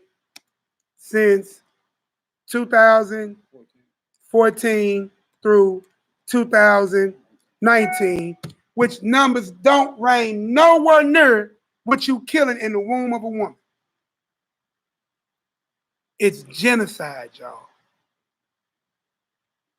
And remember what Malaki brought out, we did the math, you done killed with that many, you done killed the 144,000 who've never had a pagan god or name in their mouth and never have been defiled. Israelites. You done killed the 144,000 125 times over and counting. Let's get it. We had Genesis 38:8. Genesis chapter 38, verse 8. And we still doing good on time. I'm still under the 2 hours. That's all good, bro. Let's get it. Genesis chapter 38, verse 8. And Judah said unto Onan, go into thy brother's wife. So you understand that there's a law in the Israelite Torah, right? If your brother, right, if this was my brother and he passed away and he didn't produce no children with his wife as his brother, I'm talking about for real brother. I mean, we're not just giving you a scenario. My job to carry his name and his line on, I have to go into his wife and produce seed in his name, not mine. His name for him. But go ahead. But so Judah understood this law. This is pre-written Torah, right? So he understood it. So the law is in the earth. That's another story. So he telling his son how to perform this act. Go ahead. Go unto thy brother's wife and marry her. And do what? And marry her. Wasn't no wedding ceremony. And marry her. It wasn't. It's a whole nother Oh. story. I be bringing up stuff that I'm gonna try to bust heads with later. Okay. Oh, for record, whenever you hear me saying that's something for later, that's something I'm probably gonna bring as a hot topic later on, right? So I always pay attention. I'm saying it's something later. So it wasn't no say even with Hagar going to my handmaid, right, and bring forth me a child. He went in and that became his wife, right? I ain't seen no wedding ceremonies and all that. It's another story. Anyway, go ahead. And raise up seed to thy brother. So he was supposed to raise up seed. Right. So he was supposed to go on earth for the purpose of what? What God told Adam. Right. Fruitful, multiply. Same thing we read in 2nd Ezra. Right? Same thing we read in the Apocalypse of Ezra. Right? He's supposed to open up the ground like the earth and drop the seed in. Right. Flat out. Just recap. Let's get it. Verse 9. And Onan knew that the seed should not be his. See, he knew it. So it's common knowledge. Right. It's going to be for my brother. Go ahead. And it came to pass when he went into his brother's wife. So he was going in there getting the kwabah. He was enjoying himself. That he spilled it on the ground. What y'all think that means? He spilled it on the ground? Don't answer. That's rhetorical. No, don't answer. Here he go being cordial. NehemiYAH going off. Hot topics. Hey, boy, hey, look. Today, boy, the so-called Negro want to pull out and put his seed everywhere. Right. Except in the earth. Except in the woman. They got songs out here. I ain't want to give you the titles. But children coming from you were not meant for food. That's all I'm going to say about that. I'll let the rest of y'all figure that out. Go ahead, Out. That's that he should give seed to his brother. Right? And the thing which he did displeased the Lord. It did what to the Lord? Displeased the Lord. So he didn't complete the act of being fruitful and multiply. Right. So he transgressed like those who did before the flood, right? Enjoying the kwabah without producing seed. That's the whole purpose. And what the Lord do to Onan for that pullout? Wherefore he slew him also. So the Lord did what? Killed. He tapped him on the hand because he was bad. No. Wherefore he slew him also. He told him to go stand in the corner and take a time out. He slew him also. He made him impotent. He slew him. Man, he went on and cut that man's life off. Done. Think it's a game. You were meant to pop off, reproduce, subdue the earth, and rule it in righteousness under the banner of the Most High and Messiah. Because Christ was there in the garden. He was the tree of life. But you know what? We're getting back to it. But those who deserve it will have it. All right? So let's go. Where we going now? We're going share my little notes. Exodus chapter 20. So we're going to see what law is being broken. This is where we got to look at. What law is being, so we know the law of being fruitful and multiply is broke. And we also know that this law is being broke. And if not, tell me how so in figure. And please don't say, because I was raped and incest, because that's 0.00007% to the totality of what you killed this year alone. It's not even 1%. Right? So let me see if I remember this old math. I think I remember. So you had the tenths, hundreds, thousands, 10,000s, 100,000s. 0.0006. Well, 6.607. For the record, y'all ain't gonna see that. So y'all rape and incest excuse is only 0.700,000 with a T on it percentage of what you already killed today with 18 million on deck. 7,700,000. I think I'm saying it. I'll type it. 0.700,000 with the TH. Bingo. All my fault. Percent. Just that easy. That cannot be the reason why you could justify murder when you don't even come up with 1% of what you killed this year. But maybe you still do. Let the scriptures finish rolling out, and we'll level the charge at the end with a question. All right? Where we at? Exodus chapter 2. We're going to see what laws being broken. Exodus chapter 20, verse 13. Thou shalt not kill. See how quick that was? That's it. Well, he read that so quick, boy, caught me off guard. I'm looking at my phone. He looking at me like, I'm done. Yeah, right, that's it. Hey, brother, boy, I went him up. I'm through. I'm through. Thou shalt not kill, except rape babies, except adultery babies, except incest babies. There is no sub-clause of the Most High did not make sub-clauses for exceptions to murder. Except he sent you off to war, but that ain't shedding of innocent blood. This is pure innocent blood. Even when he sent you in the land of Canaan to stomp them out and kill the babies and bash them and all that, that's not innocent blood. If the root is bad, I know you ain't gonna understand it, I do. If the root is bad, the tree is bad. If the tree is bad, the branch is bad.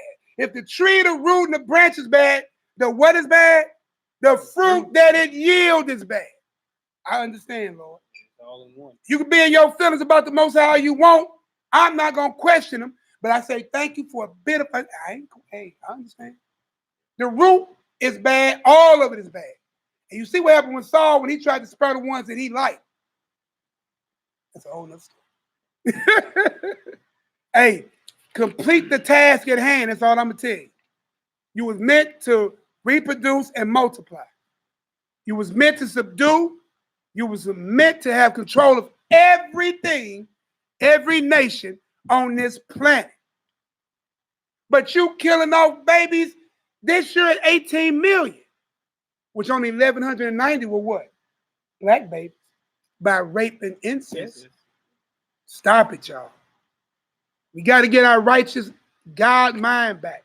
And God don't have a righteous mind. I can't see a righteous mind. If you kill your unborn, what chance do I got?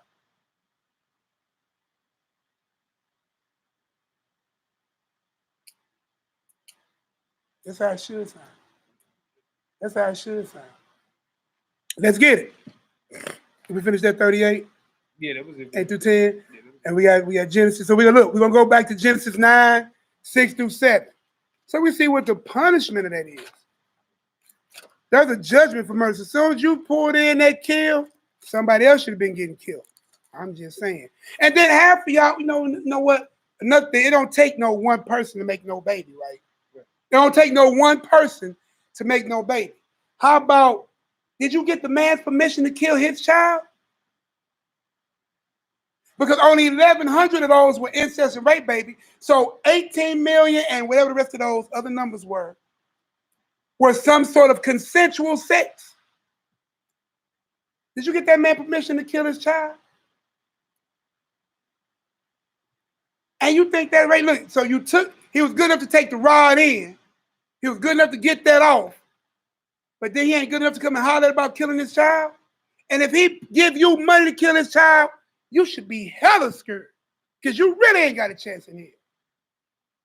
If you don't believe me, think about the psychology of any man you ever dealt with, right? And anytime he told you, oh, man, I don't want that baby. Hey, well, I need money for an abortion. And he gave it to you. Tell me if you still with that man right now. I guarantee you most of you ain't. And if you is, he dumb, you dumb, and y'all both pay for it. And we'll find out later how that's going to work out for you as well. We'll find out. We're going to find out. I'll wait. Because ain't none of y'all with that dude. If he knocked you up and he paid for it, he told you to do it, and gave you the money, I guarantee he ain't messing with you no more. And if it is, ain't nothing but a jump off. He's finding a way to do the own it. But that pull-out game ain't the best game either. I'm just trying to tell you something.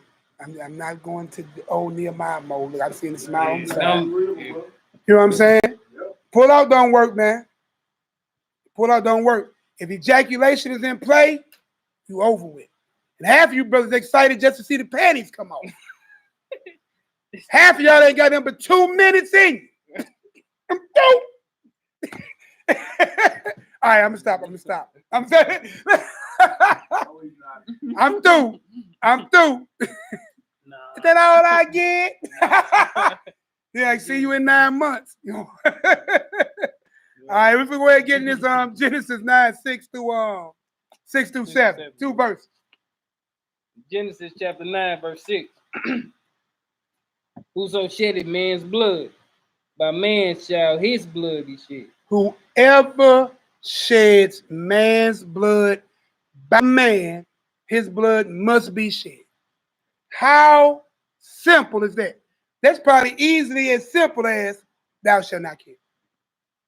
Boy, that verse was real quick. Go ahead and finish that.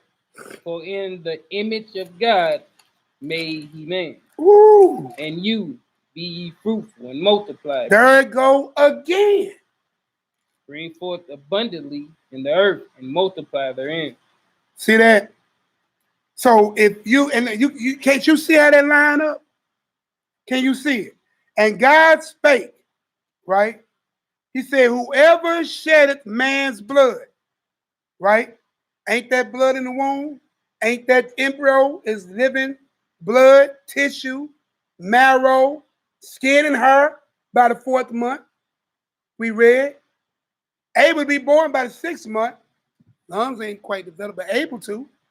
8th and 9th month, the womb is opening up. It also puts you in the mindset. It's like the baby. The baby is innocent, right?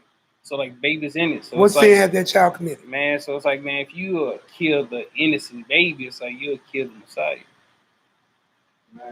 Wow. Wow. Deeper thought.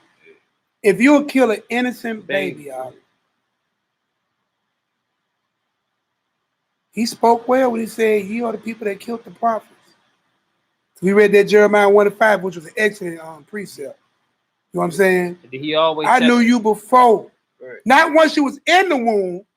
So you can't run that, my rape baby, my adultery baby, you know what I'm saying? Or my incest baby. Because we clearly know the scripture says that this child was foreknowledged by the Most High before you got in the womb. No excuses at that point. But let's finish the lesson and bring everything out. Where we at, bro? Oh, that was it, 6 and 7? Yeah, that was it for that. All right, give me Ecclesiasticus 11, 26 through 33. Going into the Apocrypha, y'all. Ecclesiasticus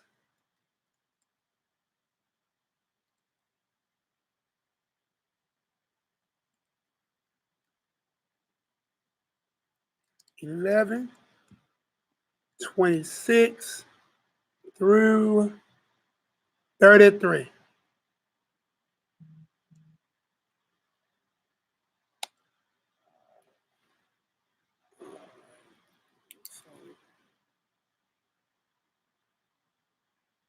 See help us out too. Sirach chapter 11, verse 26. All right, let me get a 7, y'all. If anybody's there? Yes, Sirach Ecclesiastes. There we go. Told everybody, and 2 of y'all be on it, bro. Sirach chapter 11, verse 26. Let's get it. For it is an easy thing unto the Lord in the days of death to reward a man according to his ways. Woo. You hear that? It is an easy thing. Y'all should be referring to that. Right. The Most High say it's an easy thing to reward you in death. And it will be rewarded with what?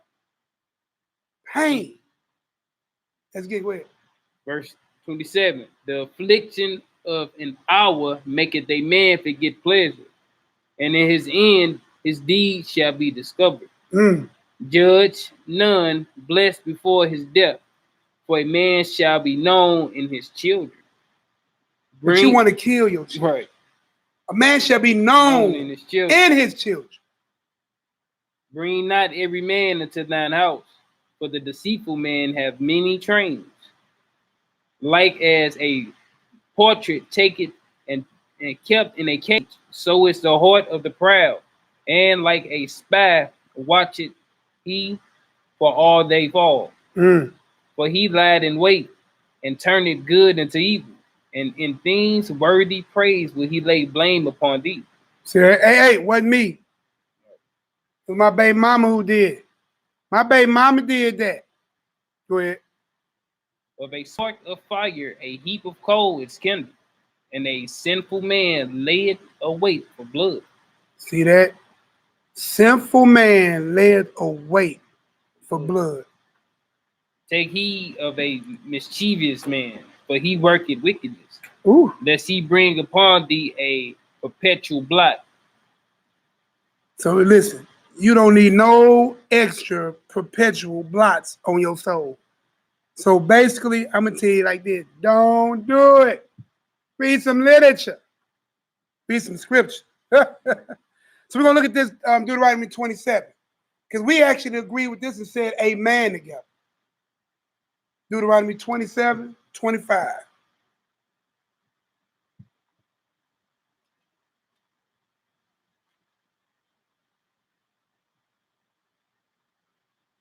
Overstanding, understanding, understanding. Can we get an 8? If we can be understood what's going on, y'all can see it. You ain't got to agree with it. Just give me an 8 if you follow me thus far. Another thing, if you trip off, this is Sirach chapter 11, verse 28 again. It says, for a man shall be known in his children. But then if you go back and read Judges chapter 11 or whatnot, Jasper, his daughter, ended up not having children, so she ended up going to the mountain and she wept for her virginity for 4 months. And the whole thing is the reason why she was weeping, because it tells you that she was a virgin. So that means she never knew a man, and then once she ended up dying, that means she had no children to be left. Her lineage was cut off when she passed away. So she wouldn't have no children. She wouldn't be known by her children because she was cut off. Y'all understand what he's saying? I mean, he was a more modern. Whitney Houston, right? Whitney Houston passed away. She only had one daughter, right? Bobby Christina, right? Then Bobby Christina passed away, right? That branch is forever gone out of this earth, never to ever see the light of the sun again. That is that right there. See, I mean, when you look at stuff like that, that's deep. You have no more portion in this life at all. You are literally extinct.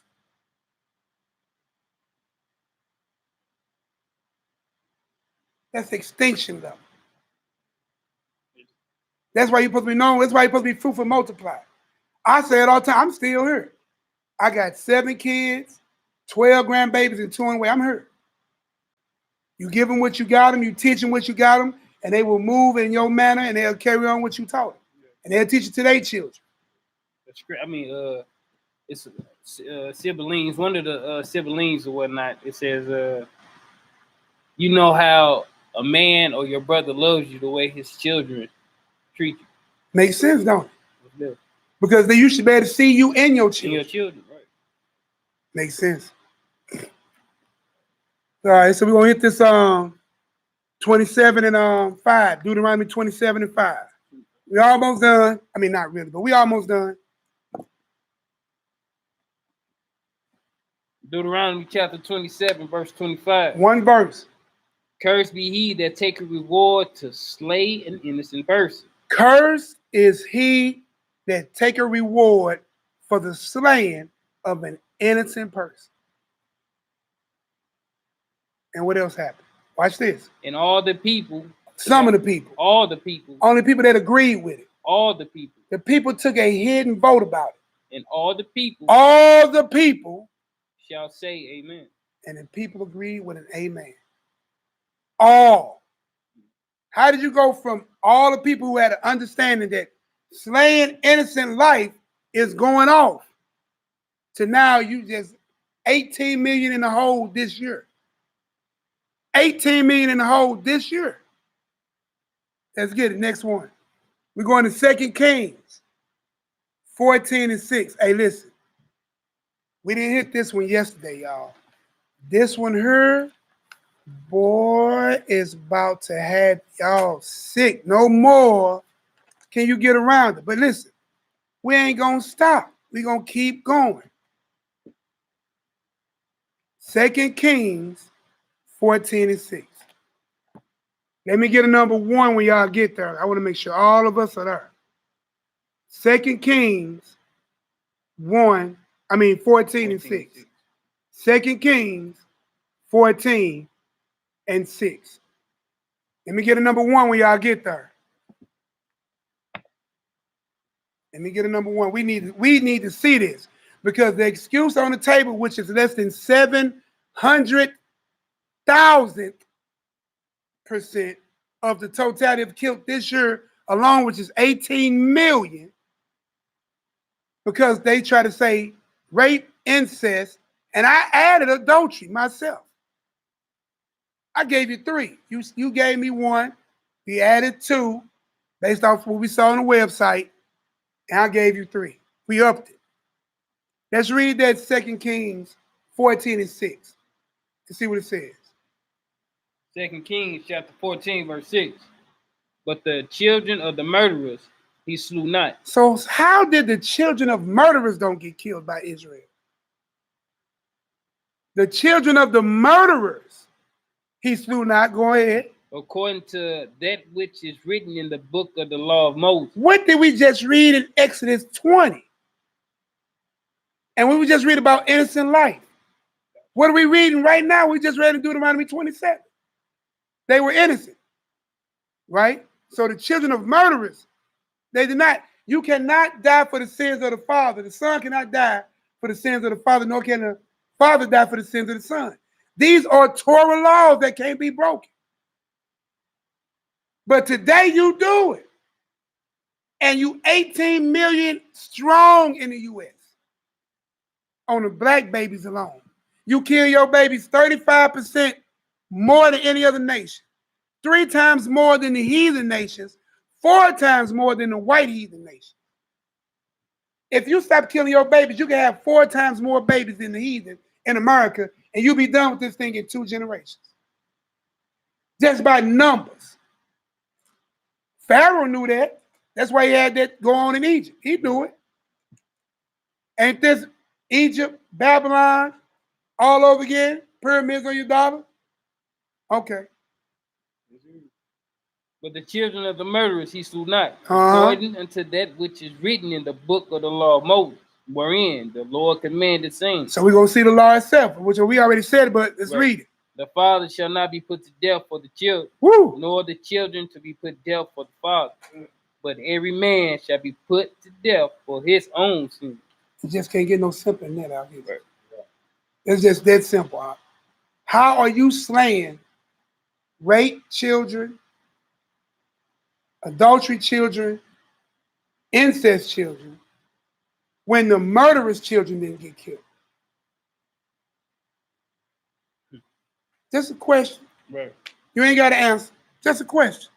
Now we're going to get into some meat. We gave a lot of milk, carried you for about an hour and a half. Now we get this meat.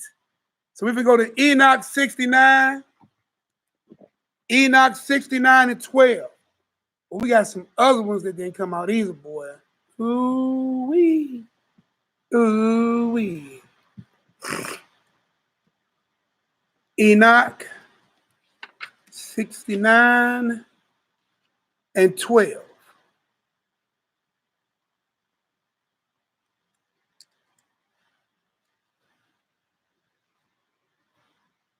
Because what's going on here in Enoch 69 and 12? Well, I'm going to let it read, and then I'll talk about it. First Enoch chapter 69, verse 11. For indeed, human beings were not created, but to be like angels, permanently to maintain pure and righteous lives. Death, which destroys everything, would have not touched them, had it not been through their knowledge by which they shall perish. Y'all hearing this?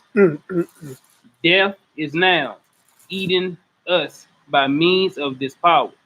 The 5th is named Casadia. It is he who revealed to the children of people the various flagellations of all evil. You know how it's about flag? You know how I used to sit there and see people to be flagging themselves? Killing, whipping, striking, smiting. Okay. That's what flagging is. Smiting. Right? So this is being taught by a fallen angel, right? Right. So how is this? How can abortions be of God? And when we reading off the gate is knowledge of a fallen angel. Fallen angel ain't teaching you righteous acts. Right.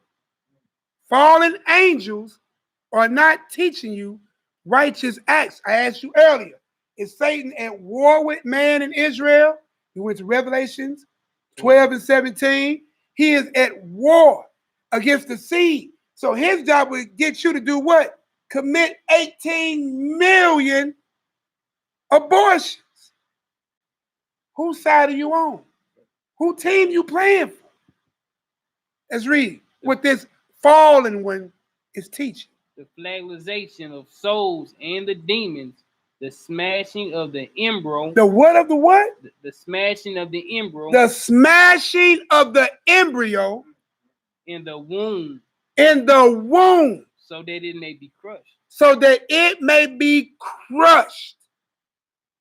If a fallen angel taught you to smash the embryo in your womb, but your Elohim told Adam to be fruitful and multiply. Know that, and you was transgressing with your birth control. Keep your condoms on. Let you decide. Birth control. And what else? Sex without the purpose of producing was a transgression. Right here, a fallen. So God says, multiply, be fruitful. Fallen angels say, smite that fruit in the belly. Smite the embryo to its dead. how did you get with your 0.700,000 number, according to 2019 statistics, Right. that it's good in God's eye to kill that baby? I can read it. That was it? Yeah, that's it for that book. Man. So look, now we're finna go to the epistles. Get ready for this. The epistles of Barnabas.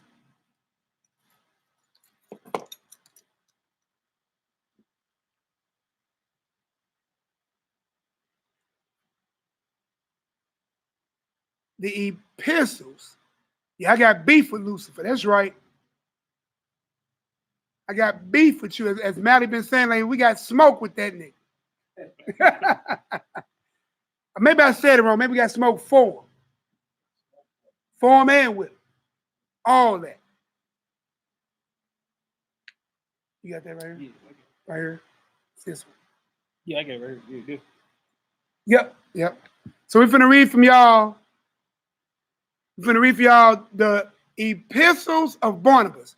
And once you read this, I'm gonna ask you again: is it of God or is it of the devil? Is it permissive, or not permissive? So we got fruitful multiply, war against seed, taught by an angel, smite the embryo in the womb till it's dead. Thou shalt not kill. 35% higher than anybody else, 3 times higher than any other nation, 4 times higher than the white woman. And this right here is the highest cause of death of all of AIDS, cancer, gang violence, everything brought together under one banner. Abortion reigns supreme. The most dangerous place for a child that's so-called black is in the womb of a woman. How can you be a child of God doing the work and mission of Hashatan? But let's read what Barnabas got to say real quick. You looking up something real quick? No, bro, we good. All right. So we're going to read the epistles of Barnabas. Whoever you yield your members to is who you what? Serve. How do you have sexual immorality, produce a child, and think because you did wrong, innocent blood must be shed? Through a skill set taught by a fallen angel who is the son of the serpent. Yeah, that right there. That quiet moment. Let's get it. The epistle of Barnabas. Thou shalt love thy neighbor more than thy own life. Now that's what you told to do on this side of the vagina. To love thy neighbor more than you even love yourself. Makes sense because Christ said on these 2 commandments hang all the law and the prophets. Thou shalt have no other God before me. Hammer that in the wall with a nail. Then love thy neighbor as thyself with the other nail. Put it up. Hang all the law and the prophets. Right? So let's read. Start from the top of that one more time. The epistle of Barnabas. Thou shalt love thy neighbor more than thy own life. Thou shalt not murder a child by abortion. Woo! So if a fallen angel taught man the art of smashing the embryo in the womb, that means Barnabas, by this time after the flood, shall have more knowledge of what an abortion is. So it makes sense to put in this letter, which is a letter, says that thou shalt love thy neighbor more than thy own life. Because that means if you cherish that person like that, you won't wrong that person like that. If you love your neighbor like that, like you love yourself and even more, you won't hurt that neighbor. Right? Then it says that thou shalt not murder a child. He called it murder a child by abortion. Ooh-wee. Can I get an 8 if you really understand? Give me an 8 if you really understand. It's the book. In different books, it's different things. 19 and 5 is what I got. In different books, that was 19 and 5. 19 and 5. I apologize for that. Epistles of Barnabas, 1905. But again, depending on the author, just like when you read in the pseudepigraphers, and it reads a little different verse-wise than it does if it's printed by another author. But that's it. That's clear. Thou shalt not murder a child by abortion. Why? Because it's taught by a fallen angel. Why? Because it's committing murder. Why? Because it's shedding of innocent blood. Why? Because it's cursed if the person taking reward for shedding of innocent blood. That's why. Like that. Right? So let's get it. We're going to read now. I'm going to type it in. The Apocalypse of Peter. Ooh-wee. This right here. This right here. Hey, Ma, dinner's done. This right here. Oh, my Lord. We're going to get you on 2. Right? We'll get you 26. And 2. And 264. This right here is the proverbial nail in the coffin. Hey, Mom, what's for dinner? We killed this knowledge with script for dinner. Let's eat. Apocalypse of Peter. It says, I saw a gorge in which the discharge and excrement of the tortured ran down and became like a lake. Stop. Y'all hearing what's happening? Peter is telling you right off the flip. I saw a gorge. A gorge, you know what a gorge is, right? I want this to be so visual. He saw a gorge open and wide. Now, if the book is called the Apocalypse, you already know this is the end of the matter. Pay attention to how books are titled. Epistles or letters given to people. Apocalypse are the weeds. I mean, we use it to this day, just like you see what I'm saying? Like the apocalypse, the world coming to an end, the apocalypse. It's like, you know, it's the end. It's the end. So I want you to get this visual. I need this to sit in your mind. There is a gorge, right? Think of Grand Canyon. There is a gorge, right? With the discharge. Anybody know what a discharge is? With the discharge and excrement. Huh? You know what excrement is? Of the tortured. So you know where they at. You in hell right now. We're going to find out which hell you in. There's a hell for the sinner. There's a hell for the slain, victim slain. And then there's a hell for the righteous. Hell just means grave or a set apart place, right? We're going to read about that in Enoch after this, right? But understand there's a gorge where the discharge and the excrement of the torture ran down like a lake. You getting tortured so much you boo-booing, pee-peeing, everything discharging all over the place.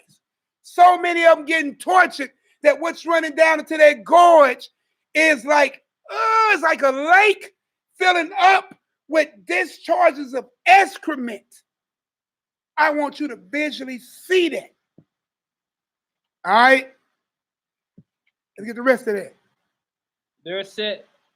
There said women, and the discharge came up to their throat. So there is a women. That's my fault. I said that wrong. There are women, plural. And the discharge that came ran up to their throats, knee deep in excrement and discharge that flowed like a lake from the tortured ones. So upstairs, they're getting tortured. They get tortured so hard that they excrement and discharge is flowing down like a lake into this gorge. In this gorge are women sitting in that tortured, discharge excrement up to their necks. Give me an 8 if you are getting a visual of what I'm trying to show you. People are being tortured in this lake. And they are getting tortured so hard, they are dropping bombs out their bodies. And it's flowing downhill into a gorge, maybe looking like a big toilet. And in that toilet are other people, women, with that excrement and discharge up to their neck. All right? And opposite them sat many children. Uh-oh. And to the opposite of them sat many children. What else? Who were born prematurely. Who were born what? Prematurely. Uh-oh. Weeping. So there was children to the opposite of those women who were born prematurely or that were killed, aborted. So the women are sitting in the excrement of the torture, and their children that were aborted are sitting on the other side looking at them, weeping. Keep reading. And from them went forth rays of fire and smote the women on the eyes. So out of those weeping children came rays of fire upon the eyes of the women that aborted them, all while sitting in the lake of discharge and excrement from the tortured people above them. Woo, woo. Let's read. These were those who produced children outside of marriage and who procured abortion. These are the children born outside of marriage, and that were procured by abortion, except for the rape babies. Do it say that? Except for the adultery babies. Do it say that? Do it say except for the incest babies? Every baby that tortured, you better pray you get out of the lake. You better turn from your sins, repent, offer up as much alms and supplication as you can. That's why it's important to understand the will of God so you don't go against the will of God and end up being tortured. Not only are you being tortured, even after you're being tortured, you dropping bombs into a lake, into a gorge, and then those who aborted their babies are sitting there up to their necks in it, and then their babies are crying that were aborted, shooting rays of fire on your eyes because you have to look at them for what you did to them. I don't think none of y'all want that smoke. None of you want that smoke. Do you think abortion is permissive? Or is it not permissive? If there's a torture for it, it can't be permissive. If there is fallen angels who taught it to you, it can't be permissive. If Satan is at war with the seed that keep the commandments of God and the faith of Christ, it can't be permissive.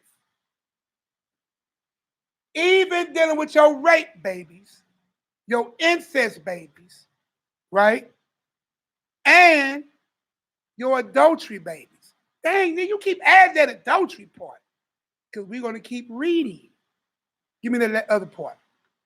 So these are those who produce children outside of marriage and procured abortion. So these are children produced outside of marriage and procured abortions. Right. Let's read. Those who slew the unborn children. Those who slew the unborn children will be tortured forever, for God wills it so. Ooh. Yep, that's it. Pack them up, dog. We out here, Dino. We good. Do I gotta go any further, y'all? Do I gotta go any further? Is that a wrap? Is that a wrap? Have you ever heard something that you should be so sure of about dealing with abortion? I'm going to read that again. I'm going to give you the NehemiYAH screen version of it. Those who slew their children that were unborn will be, not might be, will be tortured forever. For God willed it so. That's his will, right? That's his will, not his subjection, not that thing we used to hear in other places called permissive will, perfect will. God's will is God's will, and it is perfect. If anybody come to you with this old permissive side of it, well, God has permissive will if you were raped. Chapter and verse. It ain't there. I've searched this matter out. God didn't give you a permissive, you come with your own thought law. It is what it is. Can I get a 9 if you are now in somewhat full understanding of this abortion matter? And we just hit the 2-hour mark. We kept it short and sweet. Just that simple, y'all. If you did it, turn to your Elohim, ask for forgiveness. I'm not your judge. Clearly, you got grace, you got mercy, you got time, you got Yom Kippur. I'm talking about fast, pray, turn from your wicked ways, come back to your Elohim. Be sincere, walk in this walk. If you claim to be this and you don't want none of that, this should make your calling assured if this might be on your ticket. Only you know and your God know. Nehemiah ain't burning you nowhere. All I'm saying is get back to your God ASAP and stop taking the life of these children because somebody gave you life. You had to run past 1,000 to 10,000 other fellow sperm cells to get her. How dare you cut that off for somebody else? And you made it. And half of you ain't even worked. It's another conversation. Sin will make you not worth it. How about that? That's the correct biblical answer. Because how you was born is not the sin or not the blemish. Uh-oh. But the sin that makes you blemish. That's a whole nother conversation lesson too. Ooh. Ooh. Are we done with that? No, that's another part. We still in the apocalypse. Now get the other part of that apocalypse. Hey boy, hey, look, Uriel is on. I don't know, I keep blocking why he got these precepts. That boy is pulling. We're gonna get this we in this deal still. So in the apocalypse of Peter still, apocalypse of Peter, I'm gonna call it AOP, right? This is I forgot the name of this section. It's in section 3. It's in section 3 though. We're gonna read this where it starts at whence. Y'all ready? Let me get a number 1 if y'all ready. I want y'all to hear this too. It should be a done deal in this conversation. But listen, we need to make sure you got it. We need to make sure you got it. Says whence also we have received in inspired writings that children born untimely, even if they be the offsprings of an adulterer. Stop. Why have Nehemiah been sitting there talking about even the offspring of the adultery? Did y'all hear that? Give me another 1. Give me an 11. Give me 11 if you just heard what he just read. I'm going to read it again while y'all deciding to give me an 11. Whence also we have received an inspired writing that children born untimely, even if they be the offspring of adultery. What are happening with these children? Or delivered to care-taking angels. What happened to these children? If notice it says untimely, right? Even the children of adultery are delivered to care-taking angels. Even though you call yourself, I'm killing the baby because he raped me. I'm killing the baby because it's incest.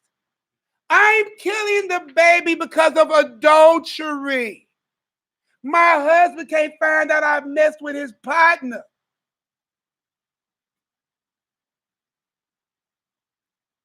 Kill that baby. But your God is so loving because that child is so innocent. He gives that soul right over to car-taking angels. Because something gonna happen to you. RBC gonna get tortured. Wait till you see what Peter talking about. Those souls gotta go somewhere, y'all. When you kill an unborn child, that child has a soul. The father who knew that child before was born ordained it. You are killing the ordinance of God. That's what you're doing. You are killing the ordinance of God. Preordained before the earth even got dropped. Who is you to kill the power of God? The power of God you're killing. You hear me? Let's get it.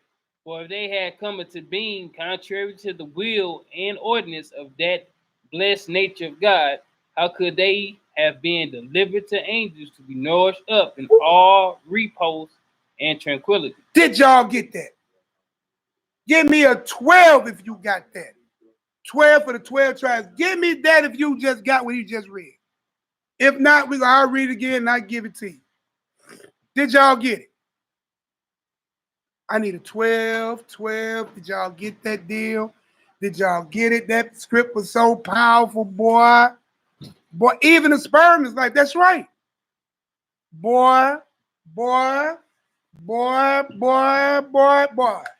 Let's get it. I'm going to read it again. I'm going to give it a NehemiYAH verse. I'm going to walk it slow. I know my brother's still trying to precept this thing. Oh, yeah, no, I was just, yeah, go ahead. All praises. I got you. So right here, I'm going to blow it up. Oh. So here it goes. So we know that they were given over to caretaking angels, right? For if they had come into being, so again, we clearly know they were what? Put to death, untimely. Because it says, if they will come into being contrary, which means against the will and ordinance of the blessed nature of Yah. Well, how could they have been given and delivered to angels to be nourished? The souls of your aborted babies, man. Hallelujah, we got that type of God. That because you didn't love them and you killed them, went against the will and orders of God, you killed them. Your God still loved them babies and gave them over to nourishing angels. Ooh-wee. Your God gave them over to nourishing angels to bring them up all repose and tranquility. And how? And how could they have confidently summoned their parents? Those aborted babies are just like those babies under the altar, just like those babies in Enoch, or just like Abel and Enoch petitioning the Most High. They're hollering at Abba. I need you to call my mama and daddy here for what they did to me. Call my mama and daddy to judgment. You know what, did I say that? Let's read and see what it says. And how could they have confidently summoned their parents before the judgment seat of Christ to accuse them, saying, thou, O Yahweh, didst not begrudge us this light that is common to all, but exposed us to death. You exposed your children unborn to death, contemnibly against thy commandment. I done broke a sweat on that one, bro. Ooh-wee. That's why I even tripped off me just breaking the sweat and look at that little drop. That's why it tells you in Ezra that those who be saved is like a drop of water to a wave. That's why we have to realize, because ignorance will not be an excuse. We got to cut sin out. Thou were commanded to be perfect. Christ said, go and sin no more. Stop claiming I'm a sinner. You're not where you shouldn't be. Should not be practicing. Hurry up to the mercy seat. Hurry up and offer up your prayers. Get down on your knees. These are one of them type of sins where you read stuff like this, you should really understand why clothes got rent and ashes got thrown on your head. Because you realize how low you just became doing what you're doing. Hey, I ain't got nothing for you. I'm just giving you the truth so the truth can do what? I'm just trying to give you this truth so the truth can set you free. John 8:32. That's all I'm trying to do. I don't have a heaven or hell to put you in, but I can tell you that there's one waiting if you don't hurry up. Because somebody ain't going to wake up tonight. Somebody ain't going to wake up tomorrow. Hey, Malaki, what's the numbers on those people that die almost every day? 250,000 people die every day. Stop acting like you got tomorrow. Hurry up right now. Holler at your Abba. Huh? Practice. When the last time you got down on your knees? When the last time you laid prostrate on the floor and said, Lord, I ain't even worth it. Please forgive your humble servant. I'm just saying. I mean, unless you're too proud to get down for your God. That's all I'm saying. Then activate your fast. Activate your power. Everywhere you see in the scriptures where power was presented, fast was presented. Christ fast, Cornelius fast, disciples fast, Old Testament prophets fast. Wherever power was presented, fast was in play. Activate your power. As we used to say, or as we said, I heard, don't deny the power. Christ asked that man, wilt thou be healed? Wasn't no suggestion. Let's get it, man. Was that it for that? Yeah. I don't even know if I need to go any further. Huh? Enoch 22. We're going to one last place. And then I'm done. I told you under 2 hours, under 3 hours. Maybe hopefully under an hour and a half. Hey, look. Give me a 9. No, you know what? Give me 100 if you get an understanding. Give me 100. Is it plain as the scriptures we read? This is not the will of God in no case. There's no way you can explain you aborting a baby away. What you should be on right now is, Lord, I really know I ain't worth what I'm worth. And listen, all of us have committed grievous sins that's worthy of all of us humbling ourselves down to the ground. All of us are. So I'm not picking on nobody. I'm picking on a mindset that says abortion is okay. That's what I'm banging against. I'm banging against the sin, not the person who committed it. God to deal with you on that. That's above my pay grade. Huh? That's above my pay grade. But I love you enough to tell you the truth. And like it says in the script, it says Galatians, have I become your enemy because I tell you the truth? So be it. I already know what it is. Huh? So as you agree to walk this walk, your neck is on the line. I know what it is.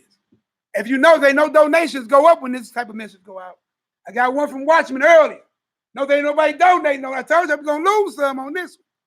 I am just saying. I'm just saying. These type of messages got to come out, man, no matter the cost. Because souls are on the line. That's it. Souls are on the line, y'all. That's what it is. You hear me? Offer prayers for us down here, too. That we stay solid. That we keep trying to bang for the kingdom. And in the love that we have for y'all, bring y'all messages like this so we can see you in the kingdom. If we make it. You see what I'm saying? Let's go ahead and get it. We're going to Enoch 22. We already there? Yeah. Enoch 22. What's going on with the family? We live, so don't walk in front of the camera. We almost done. 22, 4 through 8. What y'all think about abortions, fellas? Or abortions the will of God? No. They stop the human race. Hey. So you say out of the mouths of children, say it real loud for me. No, because it's stopping the human race. Flat out. See how simple that was? One of the young kids from the hood came right on in, man. You know, they come in and chop it up with us. Y'all already know that. Man, bro, he walked right in. No. No. Because you're destroying the race. You know what I'm saying? No. That's how quick it should be. How easy it should be.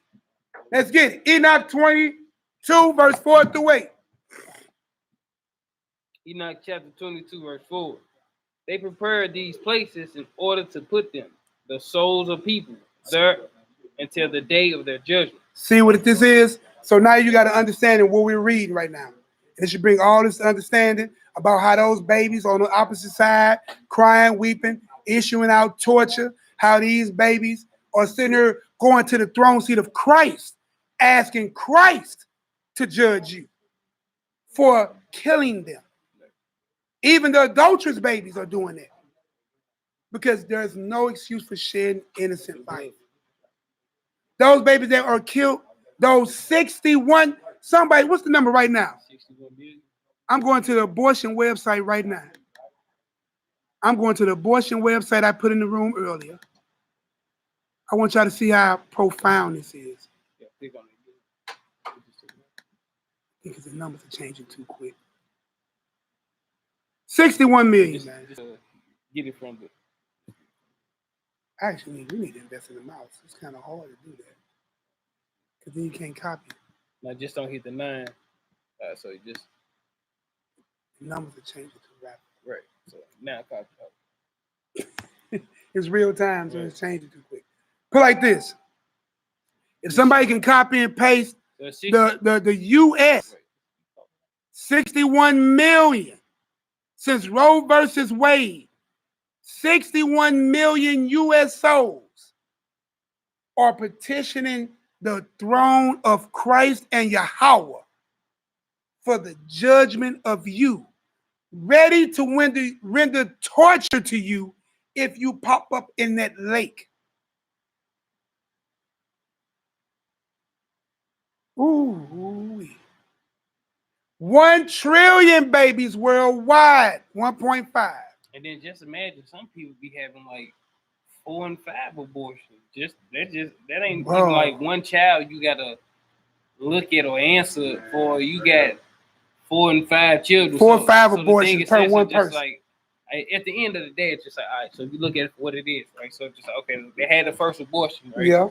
So it's like there is no forgiveness for willful sin. So at the end of the day, it's just like somebody in your family, even if it was a Christian mindset woman in your family, they told you that killing children is unforgivable, right? Unforgivable.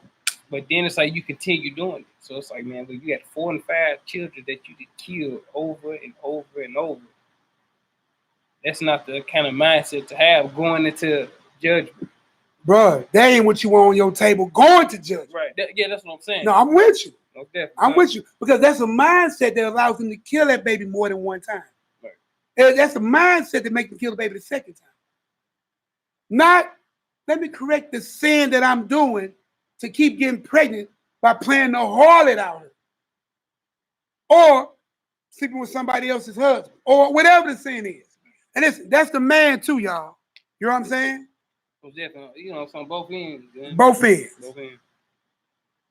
So we're going to read this. So what's going on is Ezra now, and we read out the apocalypse of Ezra. Ezra right now is being, Enoch. Enoch. Enoch is being brought to this place, right, where there are souls. And the souls have 3 places they go. The place for the sinner until judgment, the place of the righteous till judgment, which we know according to Luke chapter 16 is Abraham's bosom. And then we know there's a place. And why is there a separate place for victims slain? Ooh-wee. What is going on in this chamber that's different than any other chamber? This chamber is talking to the power of creation, petitioning that you be yanked off of this earth. And anything that has to do with you, you don't want that type of power. Petitioning the power of all powers. Especially a power that curses, because he sends those aborted babies nourishing angels. I can imagine what that little soul, bro, that soul ain't tasted. That soul ain't even seen sunlight. And that soul getting its head crushed by an instrument in its mother's womb, where she feel the most protected, safe, and loved. That baby is hearing rhythms, heartbeats, and vibrations of love as it thought. And then one minute it's there, and the next minute something crushing its skull and yanking its bones and Bro. That's why your Elohim, who is so loving, sends nourishing angels, because you just tortured an innocent soul. A cry that can't be heard by your ear. You get pissed when a baby cries. Shut up, go sit your little butt down. A child who is screaming, whose voice will never be heard, will have to have a God that's so loving to send nourishing angels to it. It makes sense for that child to petition for your parents to be brought to judgment for that. Amen. Amen. Amen. Tables get Serious. turned real quick. Serious. It's like the baby make it, and it's like you got a chance, you won't make it. The baby got it.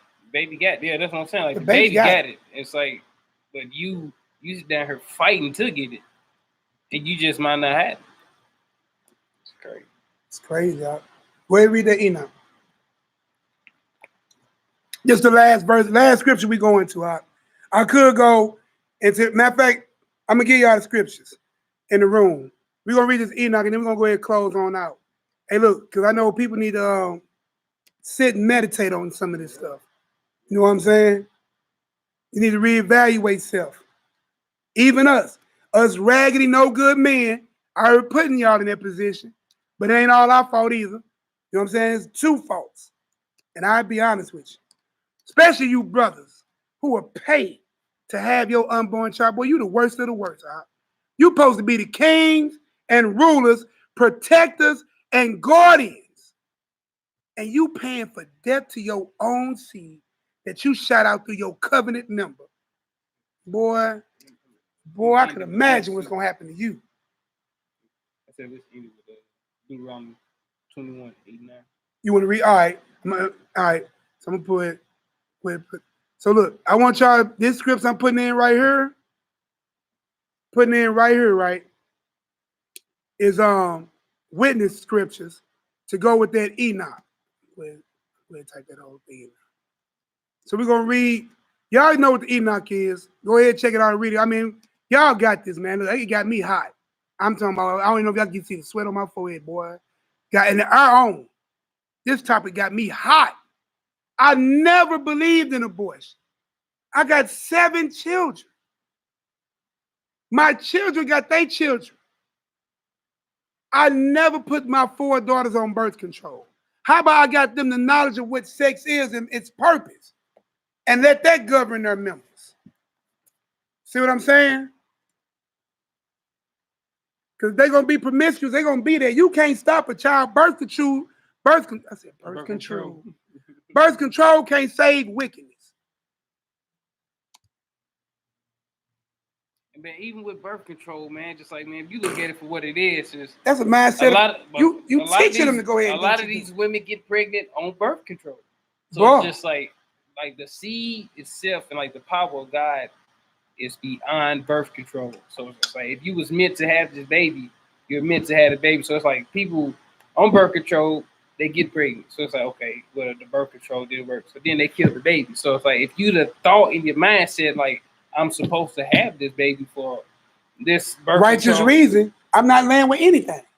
Go ahead. But no, I'm just saying, just like, okay, like a husband and a wife, right? They say, look, they don't want no more children. Just like a scenario. A husband and wife, they don't want no more children. She get on birth control, right? She end up getting pregnant while on birth control. It can happen. Exactly. So it's like, instead of going to, you know what I'm saying, kill the baby, your whole mindset should be that this baby is meant for a reason. All right. So it's I feel that. It's like that, you know, like no devices, wicked devices that Satan comes up with that a woman tries to get on. If the seed happens and it gets planted and it's manifest, it took root. It's like, look, this baby was meant to be here. Mm-hmm. Straight up. And listen, if we know, and we just, as we've been reading, if the Most High has ordained and willed this child to be even before the womb, do your Elohim make mistakes? Your Elohim wasn't with you when you got raped?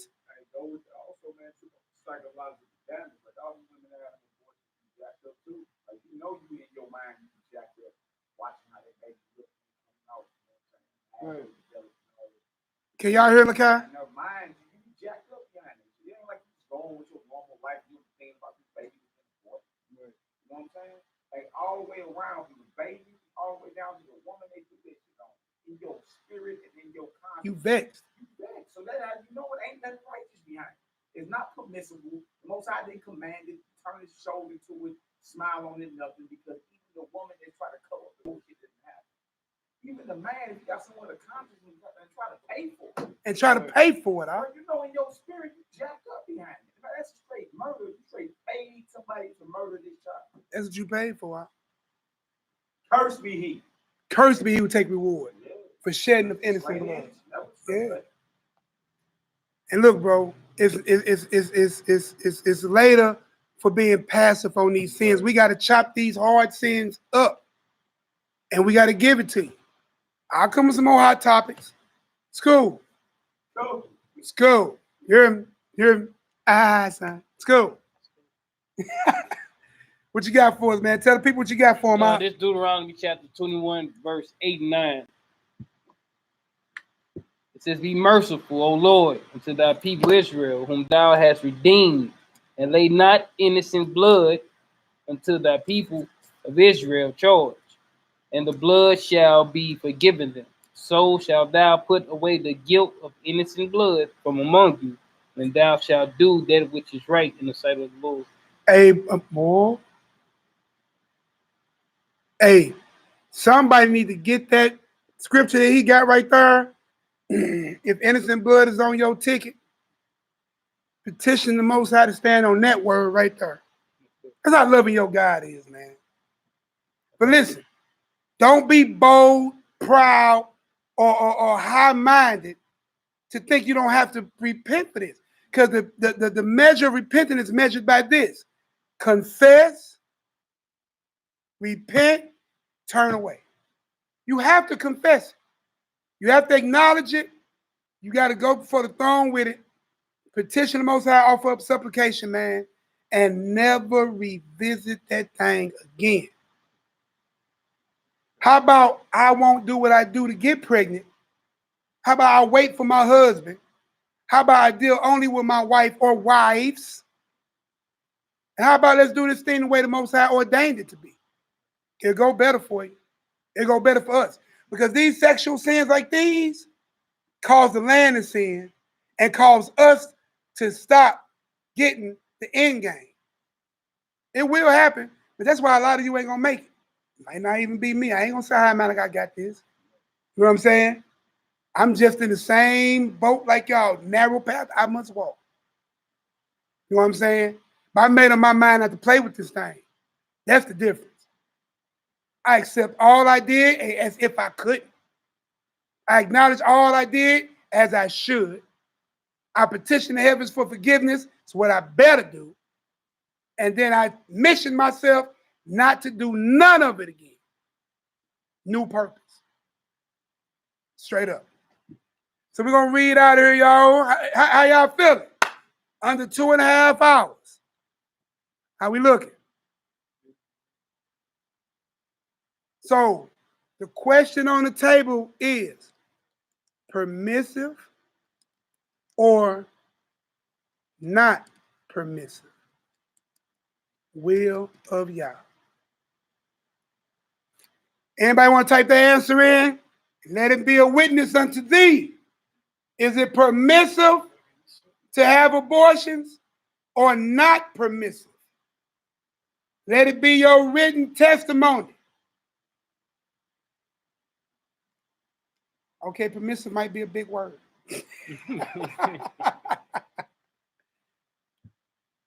Not flat out. Poppy understands. Howard understands. Mina J understands. My girl C. Karima understands. Todd Tully said it like it's supposed to be. Not permissive. Hey, look, but boy, Marcus said unequivocally no. Yeah, serving of swords, serving with swords. It's Ed. What up, that there indeed? What up, Chris? All right. What up, Nick? Shalom. 12 tribes. Michael put that fire behind it. Totally not. I see you, Tony. What up, AJ? AJ like, no. AJ like, no. You want some too, homie? You want some of this? No. Hey, AJ, you want some of this sin, bro? You want some of this abortion? No. But nah, not permissive. Hey, look, if a man try to talk you out of having a baby, that means you did not know that man at all. Because these are conversations. I talked about this yesterday. You should be having courtship. In courtship, you'll be finding out these things. Do you want? Do you want?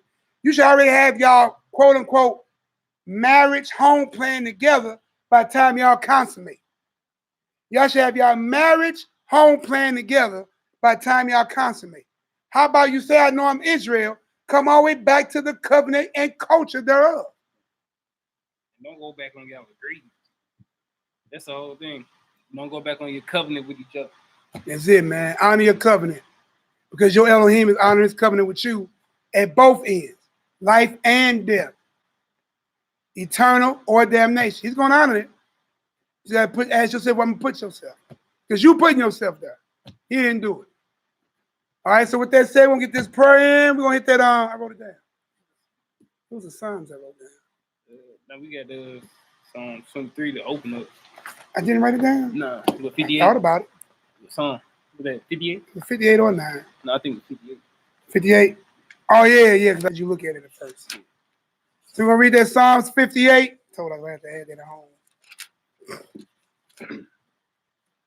Shout out to all y'all. Y'all could have been anywhere else tonight, but y'all chose to be here with your brother. Shout out to my brother to the left of me. He came straight from work. So, I seen his wife here. Shout out to Ariel. His rib was on her. Blessings to my brother. He has many children. Clearly, he don't believe in abortion. He's far behind 8 ball too.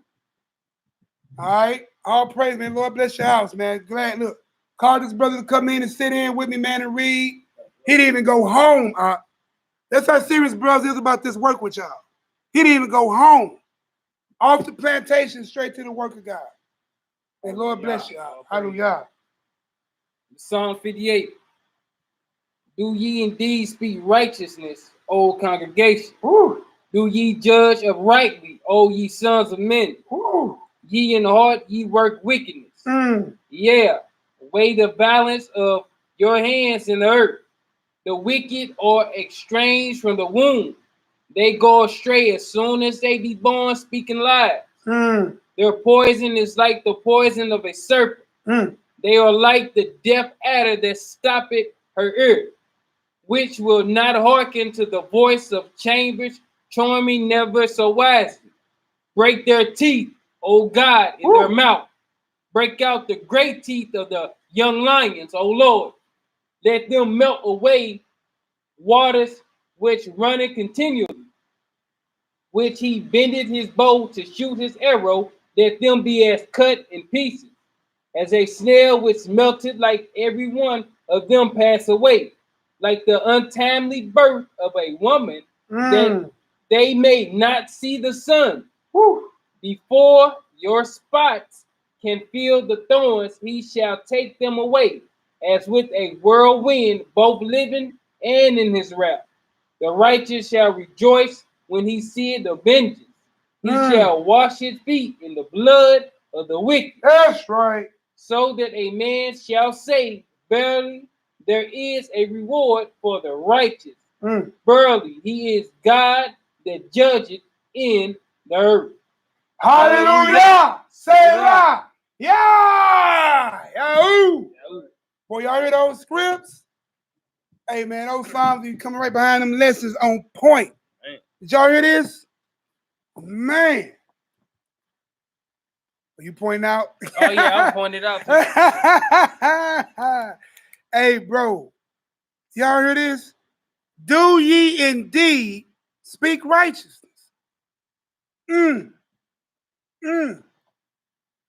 O congregation, do ye judge uprightly, O ye sons of men? Man. Look at this, y'all. It said right here, as a snail which melted, verse 8, every one of them passed away, like, here we go again, the untimely birth of a woman. So that's a child that didn't make it. You see it? So it should be even more clear when we was reading some of them untimelies.